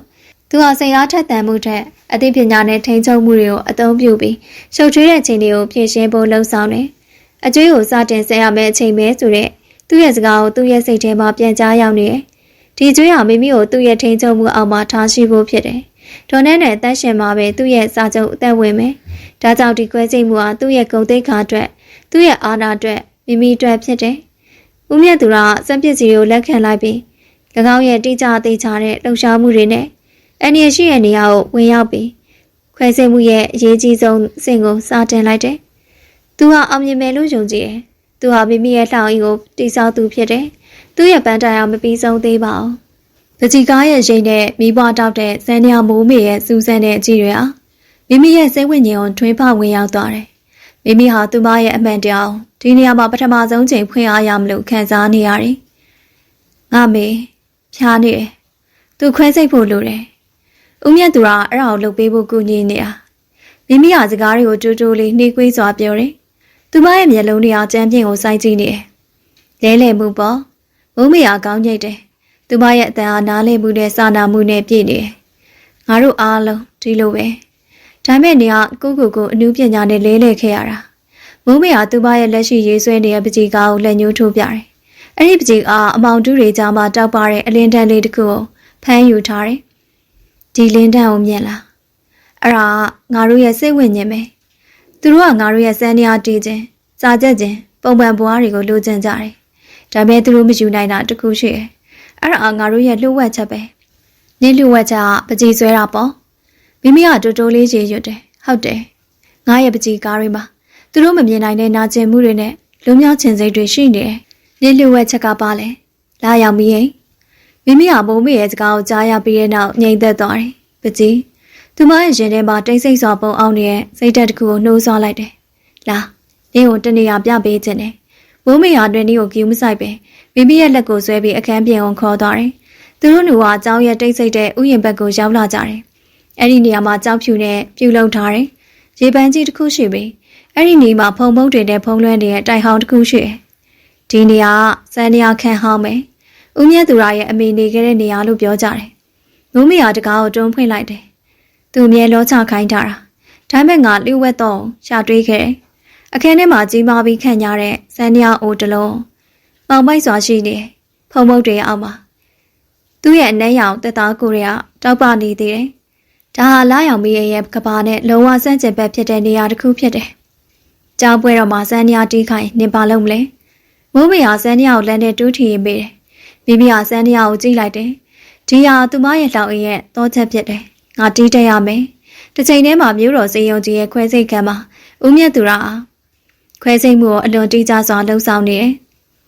သူ့ရဲ့တပူကချွေးကိုတုပ်ပေးတဲ့သူနာပြူကိုသူလှဲ့အောင်မကြည့်ဘူးသူ့ရဲ့အာယုံစူးစိုက်မှုကသွေးကြောပိတ်ဆို့မှုတွေကိုဖြေချနေရတာပဲရှိတယ်သွေးပေါင်တက်လာပြီး အချိန်နဲ့တည်ငြိမ်လာပါပြီဆရာမင်းစင်းဆရာဝန်ရဲ့စကားတန်ဟာတပ်ပြင်းချတန်လို့ထပ်ပေါ်လာတယ်ဦးမြတ်သူကလုံးဝတည်ငြိမ်တယ်အရေးကြီးဆုံးအဆင့်ကိုရောက်ပြီ Greg ကိုပြီးအောင်ချုပ်ရမယ်အချိန်ဆွဲလို့မရဘူးသူဟာစက်ကရိယာတွေကိုကျွမ်းကျင်စွာကိုင်တွယ်သူ့ရဲ့မျက်နှာပုံအောက်မှာသူ့ရဲ့စိတ်ထဲကစကလုံးတွေကိုရေးရွနေပြီမင်းရဲ့အသက်ကငါလက်ထဲမှာရှိတယ်မင်းသမီးကငါမိတ်ကိုလိုက်နာရမယ်ဒီခွဲစိတ်မှုဟာငါတို့ရဲ့သဘောတူညီချက်ရဲ့တစ်စိတ်ပဲသူ့ရဲ့လုံရတိုင်းဟာအာနာကိုမြင်ရတယ်ဒီခွဲစိတ်မှုဟာတွန်တွဲနေရဲ့အသက်ကိုကဲတင်တာထက်မိမိကိုထိန်းချုပ်ဖို့ကြိုးစားတာဖြစ်တယ်ခွဲစိတ်မှုပြီးဆုံးခါဒီမှာဦးမြတ်သူရရဲ့နှလုံးသားမတိမသားလှုပ်ရှားသွားတယ်သူဟာသူ့ကိုယ်သူခန်းစားချက်ကဲမဲ့သူဖြစ်အမြဲဖန်တီးထားပေမဲ့လေအခုခါအခန်းထဲမှာပဲတင်ထက်တဲ့သွေးခုန်တုံးတဲ့ဟာသူ့ကိုတုံလုံးစေတယ်ခွဲစိတ်မှုပြီးဆုံးပြီဦးမြတ်သူရကသူ့လက်အောက်မှာရှိတဲ့အဖွဲကိုခက်ပြက်ပြက်ပြောလိုက်တယ်အဆင်ပြေတယ်လူနာကိုအနီးကပ်စောင့်ကြည့်ပါကျွန်တော်သွားတော့မယ်သူဟာမျက်နှာဖုံးကိုကျွတ်လိုက်တဲ့အခါသူ့ရဲ့မျက်လုံးတွေကအောင်ပွဲခံတဲ့အလင်းရောင်တစ်ချက်လက်သွားတယ်သူ့ရဲ့သဘောတူညီချက်အောင်မြင်သွားပြီကျောင်းရဲ့စံတရားခန်းအောင်ပါမိမိဟာဖုံမုတ်တွေကိုတုံးတင်ပြီးစံတရားရှိပါထိုင်လိုက်တယ်သူမရဲ့လက်ချောင်းတွေကတောကလောက်တွေကိုတိုးထိလိုက်တယ်သူမဟာစံတရားတိထပ်ဖို့ကြိုးစားနေတာမဟုတ်သူမဟာဦးမြတ်သူရရဲ့လောင်ရင်ကိုချိုးဖြတ်ဖို့လာရောက်ပြီးမဟုတ်ပဲမိမိအစ်စ်ဖြစ်ဖို့နီးလန့်ကိုရှာဖွေနေတာဖြစ်တယ်စံတရားတန်ကိုတီးတက်သူမဟုတ်ပေမဲ့မိမိရဲ့လက်ချောင်းတွေကတောကလောက်တွေကိုခက်ကြမ်းကြမ်းဖိချလိုက်တယ်အခန်းထဲမှာဘလို့မုန်းထားမှုနဲ့နာကျင်မှုတွေနဲ့ပြည့်နေတဲ့အတန်တွေထွက်ပေါ်လာတယ်ဒီချိန်မှာတွေတွေကအခန်းပြင်ဘက်လျှို့ဝှက်တောင်းတနေကမိမိကိုစောင့်ကြည့်နေတယ်သူမရဲ့မျက်နှာဟာစူးစမ်းလိုစိတ်မယုံသင်္ကာဖြစ်မှုနဲ့တစုံတစ်ခုကိုသိမ်းဆဲလိုတဲ့အရေးရောင်တွေပေါ်လာတယ်သူမဟာဖုန်းကိုထုတ်လိုက်တယ်မတန်းတင်ထားတဲ့လျှို့ဝှက်ချက်နဲ့အနာယူခံရတဲ့မာနရေဒီယာဖုန်းကိုခက်မြမြန်ထုတ်လိုက်ပြီးစံရခံအောင်တဲ့အဖြစ်ပြက်ကိုအတန်တိတ်ဗီဒီယိုရိုက်ကူးလိုက်တယ်မိမိလာရောက်မိရဲ့ဟာစံရကိုစီကံပဲစွာတီးခတ်နေတဲ့ပုံသူမရဲ့မျက်နှာပေါ်ရုံးကန်နေရတဲ့ခံစားချက်တွေကိုအနီးကမှတ်တမ်းတင်လိုက်တယ်။ဒါကဦးမြတ်သူရရဲ့လျှို့ဝှက်ချက်ဖြစ်ပြီ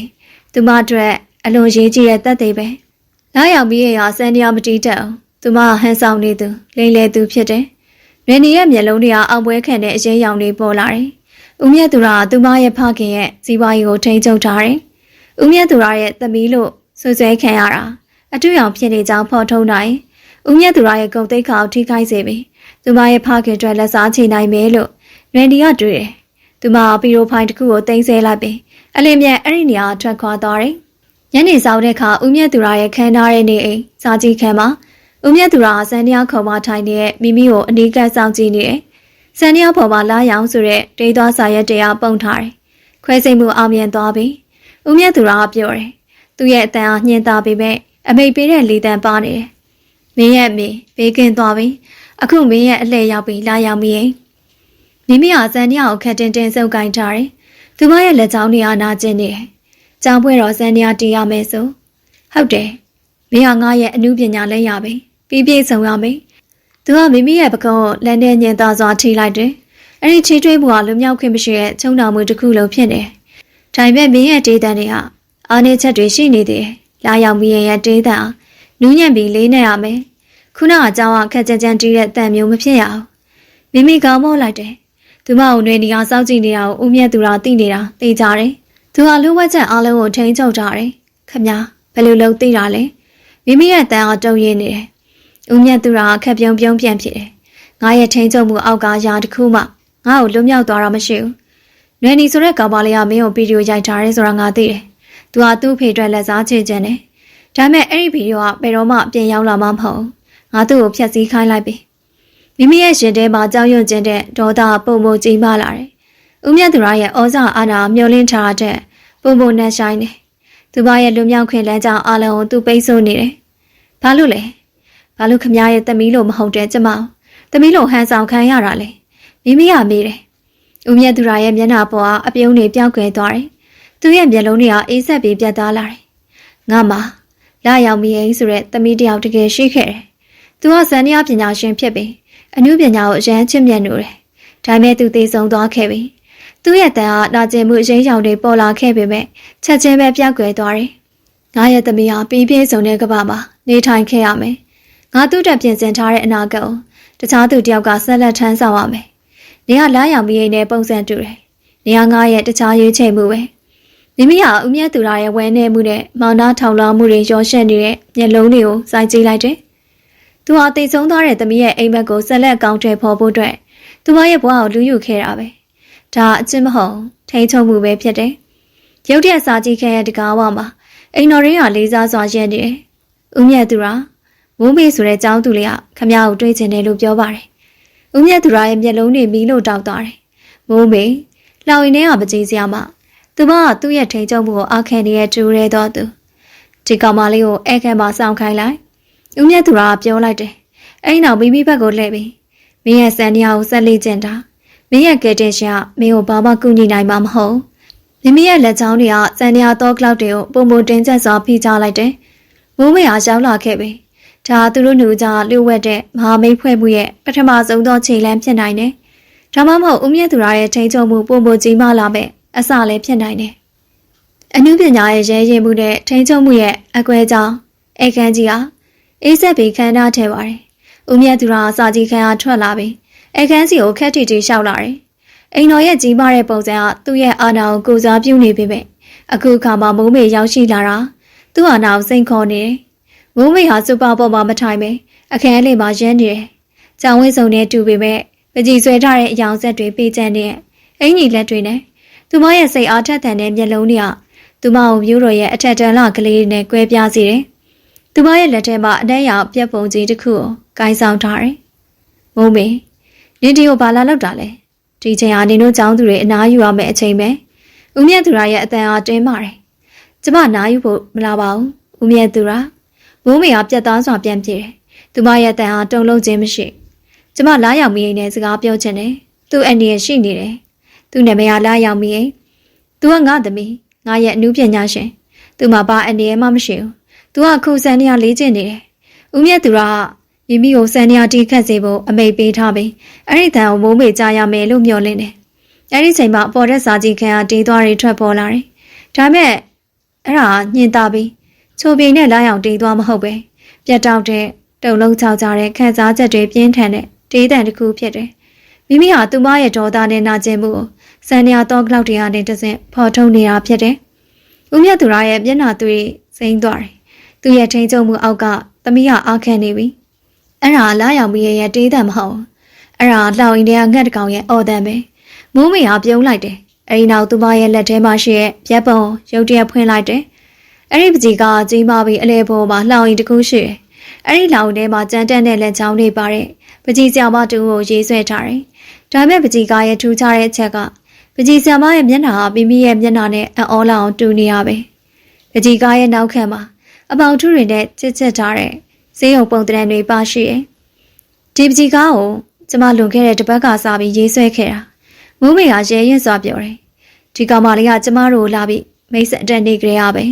ကျမရဲ့နုပညာမျက်လုံးကအမှန်တရားကိုမြင်တယ်သူကခမရဲ့သမီးမဟုတ်ဘူးသူကသားကောင်တူပဲသူရဲ့ကိုယ်ပိုင်ဘဝကိုခမလူယူခဲ့တာဦးမြတ်သူကအဲ့ဒီပကြီးကားကိုစိုက်ကြည့်နေတယ်။သူ့ရဲ့မျက်နှာပေါ်မှာမာနနဲ့တည်ငြိမ်မှုအကွဲလာတယ်။ဒါသူ့ရဲ့လူဝက်ချက်ကိုလူသိရှင်ကြားစိန်ခေါ်တာဖြစ်တယ်။မိုးမေဟာသူ့ရဲ့ထိန်ချုံမှုကွန်ရက်ရဲ့အားနည်းချက်ကိုထွေးပွားနိုင်ခဲ့တယ်။ပကြီးကားလိန်ညာတတ်တယ်။အမှုပညာအယောင်ဆောင်မှုပဲ။ဦးမြတ်သူကအေးဆက်တဲ့လေတံနဲ့တုံ့ပြန်ပေမဲ့သူ့ရဲ့လက်သီးတွေကတင်းမာနေတယ်။အမှုပညာအမှန်တရားကိုဖော်ထုတ်တယ်။ခမရဲ့သမီးလာရောက်မိ။ကွယ်လွန်သွားတာကိုဝင်းခံပါ။ပြီးတော့မိမိကိုလှုပ်ပေးပါမိုးမေကတောင်းဆိုတယ်ငါဝင်မခံဘူးမိမိကလာရောက်မိရင်ပဲမင်းငါရနေအခုချက်ချင်းထွက်သွားဦးမြတ်သူကအိမ်တော်ကျင်းကိုလှမ်းကြည့်တယ်ကျမသွားမှာပါဒါပေမဲ့ခမရဲ့ဂုံတိတ်ခေါင်ယူသွားမှာမိုးမေကပြက်ပုံကိုပြန်ပိတ်ပြီးနောက်ပြန်ဆုပ်တယ်ခမရဲ့ထိန်ချုံမှုအောက်ကကလေးတွေအများကြီးရှိတယ်ဒါပေမဲ့ခမရဲ့အရာအလုံးကိုထိန်ချုံနိုင်မှာမဟုတ်ကျမတို့ရဲ့လှုပ်ဝက်ချက်တွေကခမရဲ့အာဏာကိုဖြိုဖျက်ပစ်လိုက်မယ်မိုးမေထွက်သွားတယ်အေကန်ကြီးဟာတိတ်ဆိတ်သွားပေမဲ့အပေါ်ကစံနေရတဲ့အောင်ပုံပုံကြမ်းတမ်းလာတယ်။ဦးမြတ်သူကရှင်ဘက်ကိုတင်းတင်းဆုပ်ခိုင်းလိုက်ပြီးမိမိကိုအကြည့်စူးစူးနဲ့ကြည့်နေတယ်။သူ့ရဲ့ထိန်ချုံမှုကအကွဲကြောင်နေစတင်နေပြီ။မိမိစင်ဟာလာရောက်မိရဲ့အတူကိုဖြိုခွဲဖို့ကြိုးစားနေပြီ။အမှုပညာရှင်တို့ရဲ့စိန်ခေါ်မှုဟာဦးမြတ်သူရဲ့ကြီးမားတဲ့လောင်ကိုဖြိုဖျက်နိုင်မှာလား။ဒါမှမဟုတ်ဦးမြတ်သူရဲ့လက်စားချေမှုကပုံပုံပြင်းထန်လာမှာလား။မာနရဲ့ဒေါသနဲ့လွမြောက်ရဲ့အိမ်မက် ဦးမြတ်သူကအေကန်လေကြီးမှရက်ပြီးမျက်လုံးထဲမှာမာနာနဲ့အရှက်ရမှုရောရှင်းနေတဲ့မိတောက်တွေတောက်ပါနေတယ်။မုံမေရဲ့စကားတွေဟာသူ့ရဲ့အာနာပိုင်မှုကိုဓာတ်ရိုက်တိုက်ခိုက်တာဖြစ်ပြီးအပေါ်ရက်ကမိမိတီးခတ်နေတဲ့စံတရားတဲ့အားလည်းပုံပုံတုံလို့ဖွယ်ကောင်းတယ်။စီကံမဲ့ပေမဲ့ခန်းစားချက်ပြင်းထန်တဲ့အဲ့ဒီဒေသဟာသူ့ရဲ့နားထဲမှာကပ်နေပြီ။သူ့ရဲ့ထိန်ချုံမှုအကွဲသွားတာကိုဖော်ပြနေတယ်။အိမ်တော်တိန်ဦးမြတ်သူရရဲ့အတန်အားကျဲလောင်ပေမဲ့တုံရင်နေတယ်။ခမညာအိမ်တော်ရင်းကချက်ချင်းရောက်လာပြီးအယိုသေးခေါင်းငုပ်ပေးလိုက်တယ်။အဲ့ဒီစံတရားတန်ကိုချက်ချင်းရက်ပစ်လိုက်။အဲ့ဒီကောင်ပါလေးကိုအခန်းထဲမှာပဲလှောက်ချထားလိုက်။မနေ့ပြန်ထိဘယ်သူမှစကားပြောခွင့်မပေးနဲ့။ဦးမြတ်သူကအဲ့ဒီနောက်လင်းမြန်စွာသူ့ရဲ့စာကြည့်ခန်းကိုပြန်ဝင်သွားပြီးမုံမိထားခဲ့တဲ့နေရာကိုစိုက်ကြည့်လိုက်တယ်။သူဟာပကြီးကားရဲ့တံပိုးကိုသိတယ်။အဲ့ဒီနူပညာသူ့ရဲ့လွတ်ဝက်ချက်ကိုဖော်ထုတ်ပြီးသူ့ရဲ့တိစောက်ထားတဲ့ကဘာကြီးကိုပြိုလဲစေနိုင်တဲ့စွမ်းအားရှိတယ်။သူ့ရဲ့ကြီးမားဆုံးအားနည်းချက်ကကွယ်လွန်သွားတဲ့သမီးရဲ့ပြီးပြည့်စုံမှုကိုအစားထိုးလို့တဲ့ဆန္ဒပဲ။သူဟာစပွဲပေါ်မှာရှိတဲ့နွေနီရဲ့ဖခင်ပိုင်ကုမ္ပဏီဖိုင်တွေကိုဆွဲယူပြီးစိတ်လိုလက်ရဖြက်စီးပစ်လိုက်တယ်။နွေနီမင်းရဲ့လွတ်ဝက်ချက်ဖြက်စီးခံရတယ်ဆိုရင်နင်တို့မိသားစုတစ်ခုလုံးလည်းပျက်စီးသွားမယ်။ငါရဲ့အာဏာကိုဘယ်သူမှစိန်ခေါ်လို့မရဘူး။တစ်ချိန်တည်းမှာပဲစာကြည့်ခံထဲမှာမိမိဟာသူမရဲ့လက်ချောင်းတွေကစံညာသောကလောက်တွေကိုသွေးထွက်မတက်ဖိထားတယ်။သူမဟာဦးမြတ်သူရရဲ့ဒေါသတန်ကိုအောက်ထက်ကကြားလိုက်ရပြီးသူမကိုလာရောက်လောချမဲ့အိမ်တော်ရင်းရဲ့ခြေတံကိုလည်းနားထောင်ပြီးသူမရဲ့နှလုံးသားတုန်ခါနေပေမဲ့သူမရဲ့အတွင်းစိတ်ကမုံမေရဲ့စကားတွေကြောင့်ပုံမခိုင်မာလာတယ်။နင်းလျှို့ဝက်ချက်ကပါလေလာရောက်မိရဲ့အနုပညာအမှန်တရားကိုဖော်ထုတ်တယ်။မိမိကလင်းမြန်စံတရားခေါ်အားထားလိုက်ပြီး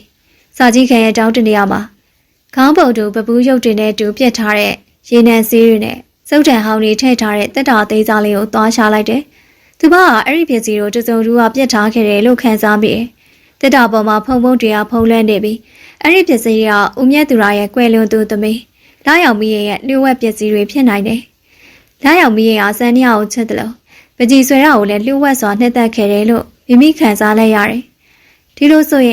်ဦးမြတ်သူရရဲ့ထိန်ချုံမှုဟာသူ့ရဲ့သမီးကိုတော့ဖိအားပေးခဲ့တာဖြစ်တယ်။တကားကိုလုံးမချခံရခင်မိမိဟာစာအုပ်စင်တစ်ခုရဲ့နောက်ကျောဘက်မှာရှိတဲ့နေရန်တစ်ခုကိုစူးစမ်းလိုက်တယ်။သူမဟာသူမရဲ့ပကြီးဆွဲလိုတဲ့စိတ်အားနဲ့အလျင်မြန်ပဲညနေစာတစ်ခုကိုဖယ်ရှားလိုက်ပြီးအတွင်းဘက်မှာလျှို့ဝှက်နေရာတစ်ခုကိုတွေးရှိခဲ့။အဲ့ဒီနေရာမှောင်ပဲပြီးတင်းငယ်တဲ့စာအုပ်တုပ်ကိုတွေးလိုက်ရတယ်။အဲ့ဒါအသေးဆုံးသွားတဲ့လာရောက်မိရဲ့ဒိုင်ယာရီဖြစ်တယ်။မိမိဟာဒိုင်ယာရီကိုတင်းတင်းဆုပ်ကိုင်လိုက်တယ်။တကားဖွင့်တဲ့ကြားလိုက်ရတယ်။အိမ်တော်ရင်းဝင်လာပြီးသူမကိုလွန်ချတော့မယ်။ငါအခန်းကိုသွားတော့မယ်။မိမိကအတန်တူတူနဲ့ပြောတယ်။သူမရဲ့မျက်လုံးတွေကစိန်ခေါ်နေပေမဲ့ဒိုင်ယာရီကိုသူမရဲ့ဝတ်စုံအောက်မှာတိုးဝှက်ထားလိုက်တယ်။အိမ်တော်ရင်းကသူမကိုလိုက်ပို့ပြီးအခန်းတကားကိုလွန်ချလိုက်တယ်။မိမိကအခန်းထဲမှာတယောက်တည်းကျန်ခဲ့တယ်။သူမဟာပြင်လောကနဲ့လုံးဝကင်းကွာသွားပြီ။ဒါပေမဲ့သူကအခုခါမှအဖို့မပြတ်နိုင်တဲ့တိုးဝှက်ချက်တစ်ခုကိုကင်ဆွဲထားတဲ့သူဖြစ်တယ်။ဦးမြတ်သူရရဲ့ထိန်ချုံမှုကိုဖြိုဖျက်ဖို့အခွင့်အရေးဖြစ်တယ်။သူမကလောင်ရင်ထဲကပကြီးစရာမဟုတ်တော့သူမဟာလူမြောက်ရီကိုရှာဖွေနေသူတူဖြစ်တယ်။သူမဟာကြံယာရီကိုဖွင့်လိုက်တယ်။ပထမဆုံးစာမျက်နှာကကွယ်လင်သွားတဲ့သူလာရောက်ပြီးရဲ့လက်ရည်နဲ့ရေးထားတာကျမရဲ့စံတရားအတန်ကိုဖေဖေချစ်တယ်။ဒါပေမဲ့ကျမရဲ့ရည်နံစည်းတွေကကျမရဲ့အသက်ရှူတတ်မယ်။ဖေဖေကကျမရဲ့အသက်ရှူတန်ကိုကြားချင်မှာမဟုတ်။လောချခံထားတဲ့အခန်းထဲမှာမိမိဟာမိအောင်အောင်ပါကွယ်လွန်သူလာရောက်ပြီးရဲ့ဒိုင်ယာရီကိုဖတ်နေတယ်။စာမျက်နှာတိုင်းမှာစံတရားတီးခတ်ထားတဲ့ဖျားနဲ့ပကြီးဆွဲတဲ့ပုံမှာတောင်းတမှုတွေပြင်းနေတယ်။စာသားတွေကဦးမြတ်သူရရဲ့ကြီးမားတဲ့မျှော်လင့်ချက်တွေအောက်မှာ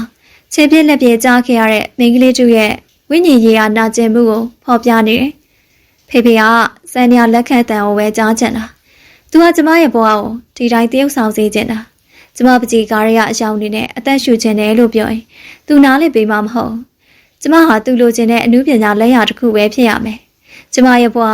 သူ့ရဲ့ပြတိုက်တစ်ခုဖြစ်လာပြီ။နောက်ဆုံးစာမျက်နှာမှာပကြီးဆရာမတူရဲ့ပုံကျန်းကိုဆွဲထားပြီးအဲ့ဒီပုံကျန်းကမုံမေနဲ့ထူးဆန်းစွာတူနေတယ်။အဲ့ဒီပုံကျန်းအောက်မှာရေးထားတာဒီမိန်းကလေးကလွတ်မြောက်ဖို့ကြိုးစားနေအောင်ကျမမြင်တယ်။ तू ကကျမကိုကူညီနိုင်မယ်။ကျမရဲ့အမှန်တရားကိုဖော်ထုတ်ပေးနိုင်မယ်။မိမိဟာဒိုင်ယာရီကိုရှင်ဘက်ပေါ်တင်တင်ဆုပ်ခိုင်းလိုက်တယ်။ဦးမြတ်သူကသူ့ရဲ့သမီးစစ်စစ်ရဲ့ဆန္ဒတွေကိုတော့လင်းလျူရှုပြီးသူမရဲ့ဘဝကိုထိန်းချုပ်ခဲ့တာဖြစ်တယ်။အခုခါလာရောက်ပြီးရဲ့ဝိညာဉ်မိမိကိုလူမြောက်ရေးတိုက်ပွဲဝင်ဖို့တောင်းဆိုနေတယ်လို့ခံစားနေရတယ်။သူမဟာတူးတဲ့တော့ကဲတင်ရှင်မဟုတ်မိုးမေနွယ်နီနဲ့ တခြားကျောင်းသူတွေကလည်းဒီလောက်အင်းရဲ့သားကောင်းတွေဖြစ်ကြတယ်မိမိရဲ့စိတ်ထဲမှာအတွင်းပဟေးလေးတစ်ခုပြင်းထန်လာတယ်မိမိအစငါမေပေးကင်းသွားပြီငါဂရိတိုင်းနေပေးတယ်လားငါရဲ့မေရဲ့အသက်နဲ့လဲလဲထားတဲ့ဘဝပဲဦးမြတ်သူရာကိုစမ်းကျင်ငါမေကိုထပ်ပြီးဒုက္ခရောက်စေမလားလာရောက်မိရဲ့အတူကငါထပ်ပြီးဟမ်ဆောင်နိုင်တော့ငါရဲ့စိတ်ဝိညာဉ်ပကြီးဆွဲခြင်းတယ်ငါသာရှုံးပေးရင်လာရောက်မိရဲ့လှုပ်ဝက်ချက်နဲ့ငါရဲ့အမှန်တရားကိုပါမြုပ်နှံပြရလိမ့်မယ်ငါသူ့ရဲ့လက်အောက်ခံသမီးမဟုတ်ငါမိမိပဲရုတ်တရက်မိမိဟာပြတ်သားတဲ့ဆုံးဖြတ်ချက်တစ်ခုကိုချလိုက်တယ်သူမဟာနာယူဖို့အချိန်မရှိဘူးလာရောက်မိရဲ့အိမ်မက်နဲ့မိမိရဲ့လွတ်မြောက်ရေးကိုပေါင်းစည်းရမယ်သူမဟာစာကြီးခံအားယူလာတဲ့ဖုံပုတ်တွေဖုံးနေတဲ့ရေနံစည်းတက်တာကိုဖွင့်လိုက်တယ်စည်းနဲ့ကသူမရဲ့နှာခေါင်းထဲဝင်လာတယ်ဒီနဲ့ကသူမရဲ့အိမ်သူမရဲ့ကဘာဖြစ်တယ်ကျောင်းပွဲတော်နေညနေခင်းကျောင်းဝင်းတစ်ခုလုံးအလင်းရောင်နေနဲ့လင်းထိန်နေပြီမြို့တော်ရဲ့အထက်တွင်လာမိသားစုဝင်နေသတင်းမီဒီယာတွေစားသဖြင့်ပြင်းနေတယ်စံနှောက်ဖြော်ပြေဝဲစားတင်ဖို့နိုင်ဝက်ပဲလို့တော့တယ်ဦးမြတ်သူရာဖခင်တူရဲ့အသွင်နဲ့တည်ကြည်စွာရက်နေပြီးသူ့ဘေးမှာနှွေနေရဖခင်နဲ့အတူရှိနေနှွေနေရဦးမြတ်သူရာကိုမကြည်မနှဲဖြစ်နေတဲ့မျက်လုံးတွေနဲ့စူးစိုက်ကြည့်နေသူမရဲ့ဖခင်ရဲ့စီဝါရေးစာရဲစာရက်နေပျောက်ဆုံးသွားတာကိုသူမသိတယ်လာရောက်မြင်ကိုခဏလေးမြင်ချင်းပါသေးတယ်နှွေနေရတောင်းဆိုတယ်မဖြစ်နိုင်ဘူးသူခုနားယူနေတယ်ဦးမြတ်သူရာရဲ့အတန်အားပြတ်သားတယ်ဒါပေမဲ့အဲ့ဒီချိန်မှာမိမိရဲ့အခန်းတကအိမ်တော်ရင်းရဲ့လောချထားမှုကနေလွတ်မြောက်ပြီးအနှင်းငယ်ပွင့်သွားတယ်မိမိထွက်ပေါ်လာတယ်သူမရဲ့မျက်နှာမှာပြည့်ပြည့်စုံတဲ့လာရောက်မိရဲ့အသွင်ပြင်မရှိတော့သူမရဲ့မျက်လုံးတွေကလေးနဲ့တဲ့ရည်ရွယ်ချက်နဲ့တောက်ပနေတယ်သူမဟာကြောင်းဝတ်စုံကိုဝင်ထားပေမဲ့သူမရဲ့လက်ထဲမှာစံနေအားတေးသွားစာရက်တေးစာပကြီးကားတစ်ချက်ကိုတင်းတင်းဆုပ်ခိုင်းထားတယ်ဦးမြတ်သူကအဲ့ဒီမြင်ကွင်းကိုမြင်လိုက်ရတဲ့အခါသူရဲ့မျက်နှာပေါ်ကတည်ငြိမ်မှုပြတ်သုံးသွားတယ်သူဟာသူမကိုလောင်ထဲမှာလောချခဲ့တယ်ဒါပေမဲ့သူမကလွတ်မြောက်လာခဲ့ပြီးသူ့ရဲ့ထိန်ချုပ်မှုကိုအနုပညာနဲ့ပြန်လဲစိန်ခေါ်ဖို့ကြိုးစားနေတယ်ပကြီးကားကိုမြင်လိုက်ရတဲ့နှွေနေနဲ့မိုးမိရဲ့မျက်နှာတွေမှာလည်းအံ့ဩမှုနဲ့မျှော်လင့်ချက်တွေပေါ်လာတယ်လောင်ရဲ့တော့ဟာစတင်လဲနေပြီစံညာလက်ခတ်တန်တဲ့ပကြီးကားအော်တန်ကျောင်းပွဲတော်ရဲ့စံညာဖြော်ပြဝဲခဲမကြီးဟာမြို့တော်ရဲ့အထက်တန်းလွှာတွေဂီတဝေဖန်ရေးဆရာတွေနဲ့သတင်းမီဒီယာတွေနဲ့ပြည့်နေတယ်ခဲမတွေမှာအေးဆက်တဲ့တဲမာတဲ့တိတ်ဆိတ်မှုကလွှမ်းမိုးနေတယ်မျက်နှာပြင်မှာတောက်ပနေတဲ့မိမိဟာစံညာကုံကိုကြော်ဖြတ်ပြီးစင်မြင့်ရဲ့အလဲတဲတဲကိုရှောင်လန်းလာတယ်သူမရဲ့လက်ထဲကပကြီးကဖြော်ပြပွဲရဲ့ကြီးညာထားတဲ့အစီအစဉ်မဟုတ်တဲ့အမှုပညာလက်ရာဖြစ်တယ်။ဦးမြတ်သူကသူမရဲ့လှုပ်ရှားမှုကိုပိတ်ဆို့ဖို့ကြိုးစားပေမဲ့အခမ်းအနားမှုကမိမိကိုဖြော်ပြပွဲရဲ့ပထမဆုံးအမှုပညာရှင်ဖြစ်အမှတ်မှားပြီးအလင်းရောင်ကိုသူမထံကိုလှမ်းချိန်ပေးလိုက်တယ်။လာရောက်မိရင်ဒါပါလောက်တာလဲချက်ချင်းခုန်စီသွား။ဦးမြတ်သူရဲ့မာကျော်တဲ့တန်ကသူမရဲ့နာကိုတူတူလေးရောက်လာတယ်။မိမိဟာသူမရဲ့ဖခင်အတူကိုလှည့်မကြည့်ပဲမိုက်ခရိုဖုန်းကိုဆွဲယူပြီးလေးနဲ့တဲ့တန်နဲ့ပြောလိုက်တယ်။ဒီညကျမကလာရောက်မိရင်အဖြစ်နဲ့ဆယ်နေရာမတီးခင်မိမိဖြစ်တဲ့ပကြီးကားတစ်ချက်ကိုပြသချင်ပါတယ်။ဒီပကြီးကားကကျမရဲ့မှန်တရားပါ။ခမ်းမတစ်ခုလုံးတိုးတိုးဖြတ်ဖြတ်ပြောတန်တွေကင်မရာရဲ့ကလေးတန်တွေနဲ့ရှုပ်ထွေးသွားတယ်။ဦးမြတ်သူကအဲ့ဒီရှက်ရစရာအခြေအနေကိုထိန်းချုပ်ဖို့ကြိုးစားရင်စင်ပေါ်အထင်မြန်တက်လာတယ်။သမီးနောက်မှဆက်ဆွဲလို့ရတာပဲ။အခုဆယ်နေရာတီးရမယ့်အချိန်လေး။ဒါပေမဲ့မိမိကလင်းမြန်သွားပဲ။သူမကင်ထားတဲ့ပကြီးကားကိုပြိသက်ဘက်ကိုလှည့်ပြလိုက်တယ်။ပကြီးကားကရေနံစီနဲ့ဆွဲထားတဲ့ဝိကျင်ရဲ့လောင်ရင်ဖြစ်တယ်။ပကြီးကားထဲမှာစံနေရာခုံမထိုင်နေတဲ့မိန်းကလေးတူရှိတယ်။သူမရဲ့လက်ချောင်းတွေကစံနေရာခလုတ်ပေါ်မှာမဟုတ်ပဲ။လောင်ရဲ့တန်တိုင်တွေကိုတင်းတင်းဆုပ်ကင်ထားတယ်။သူမရဲ့ကိုယ်ခန္ဓာထွက်ပေါ်လာတဲ့ရေနံစီအယောင်အဆက်ပြောက်တွေစိမ့်ပြရောင်အနီရောင်အဝါရောင်တွေဟာလောင်ရင်ပြန်ဘက်ကိုကူးပြောင်းပြီးလွတ်မြောက်ဖို့ကြိုးစားနေပုံရတယ်။သူမရဲ့မျက်နှာငိုနေရမဟုတ်အော်ဟစ်နေပုံရတယ်။ပကြီးကားရဲ့အောက်ခြေမှာမထင်ရှားရေးသားထားတဲ့စာတမ်းလေးတစ်ခုရှိတယ်။ငါသက်သူ့အိမ်မယ်ပရိသတ်တွေရဲ့အမေရိကန်တွေစုညံ့သွားတယ်။ဦးမြတ်သူရဲ့မျက်နှာဒေါသထိတ်လန့်မှုတွေနဲ့ဖြူဖြောသွားတယ်။သူဟာပကြီးကားကိုလျင်မြန်စွာဖျက်ဆီးပစ်ဖို့လန့်လန်းလိုက်တယ်။ဒါပေမဲ့အဲ့ဒီချိန်မှာမိုးမိတဲ့နှွေနီတို့ပရိသတ်ကြားစင်ပေါ်ကိုတက်လာပြီးမိမိရဲ့ဘေးမှာရပ်လိုက်တယ်။နှွေနီကဦးမြတ်သူကိုစူးစိုက်ကြည့်ပြီးပြောလိုက်တယ်။အဖေလာရောက်မိရင်ငါဘက်မှလဲဘာလို့သူဒီလိုပကြီးကားကိုဆွဲရတာလဲအဖေသူ့ကိုထိန်ချုပ်ခဲ့တာလားမိုးမိရလဲနှွေနီအမေကိုထက်လောင်ပြီးရေရဲမုံမုံပြောလိုက်တယ်။ဒီဘောကလုံခဲ့တဲ့တနေ့ကပကြီးတိုင်းဝိုင်းတွေကပျောက်ခွဲသွားတဲ့လာရောက်မိရင်ဆိုတဲ့ပါရမီရှင်ပကြီးဆရာမကိုရင်ညွှန်းနေရမဟုတ်လားအဖေကသူ့ကိုတုံးပြီးတော့ဒီเจ้าမှာဘာတွေဖန်တီးနေရလဲမိမိဟာဒိုင်ယာရီရဲ့အနှစ်သာရကိုဖော်ထုတ်ဖို့အချိန်တန်ပြီလို့သိတယ်သူ သူမစိတ်အားတင်ပြီးပြောလိုက်တယ်ဒီပကြီးကဆွဲခဲ့တာကျမမဟုတ်ဒါကျမထက်ရင်ဒီနေရာမှာနေခဲ့တဲ့ဦးမြတ်သူရရဲ့သမီးစစ်စစ်လာရောက်ပြီးရဲ့သူရဲ့လှုပ်ဝက်ထိုင်ရာတွေမှာဆွဲထားခဲ့တဲ့ပုံစံကိုအခြေခံပြီးကျမပြီးသက်ဆွဲခဲ့တာပါဦးမြတ်သူရအလုံးခုံလုံးမြင်လာတယ်အတားစီမရှိထွက်ပေါ်လာတဲ့အမှန်တရားရဲ့ဝင်ပြီးမှုကြောင့်ခြေထောက်မခိုင်တော့ပဲဖြစ်သွားတယ်သူမဆန်းနီယာကိုတိတ်မုန်းတယ်ပကြီးကိုပဲချစ်တယ်ဒါပေမဲ့ဦးမြတ်သူရသူမရဲ့ဝိညာဉ်ကိုဆန်းနီယာလှောင်ရင်းထဲမှာတော့ချပေး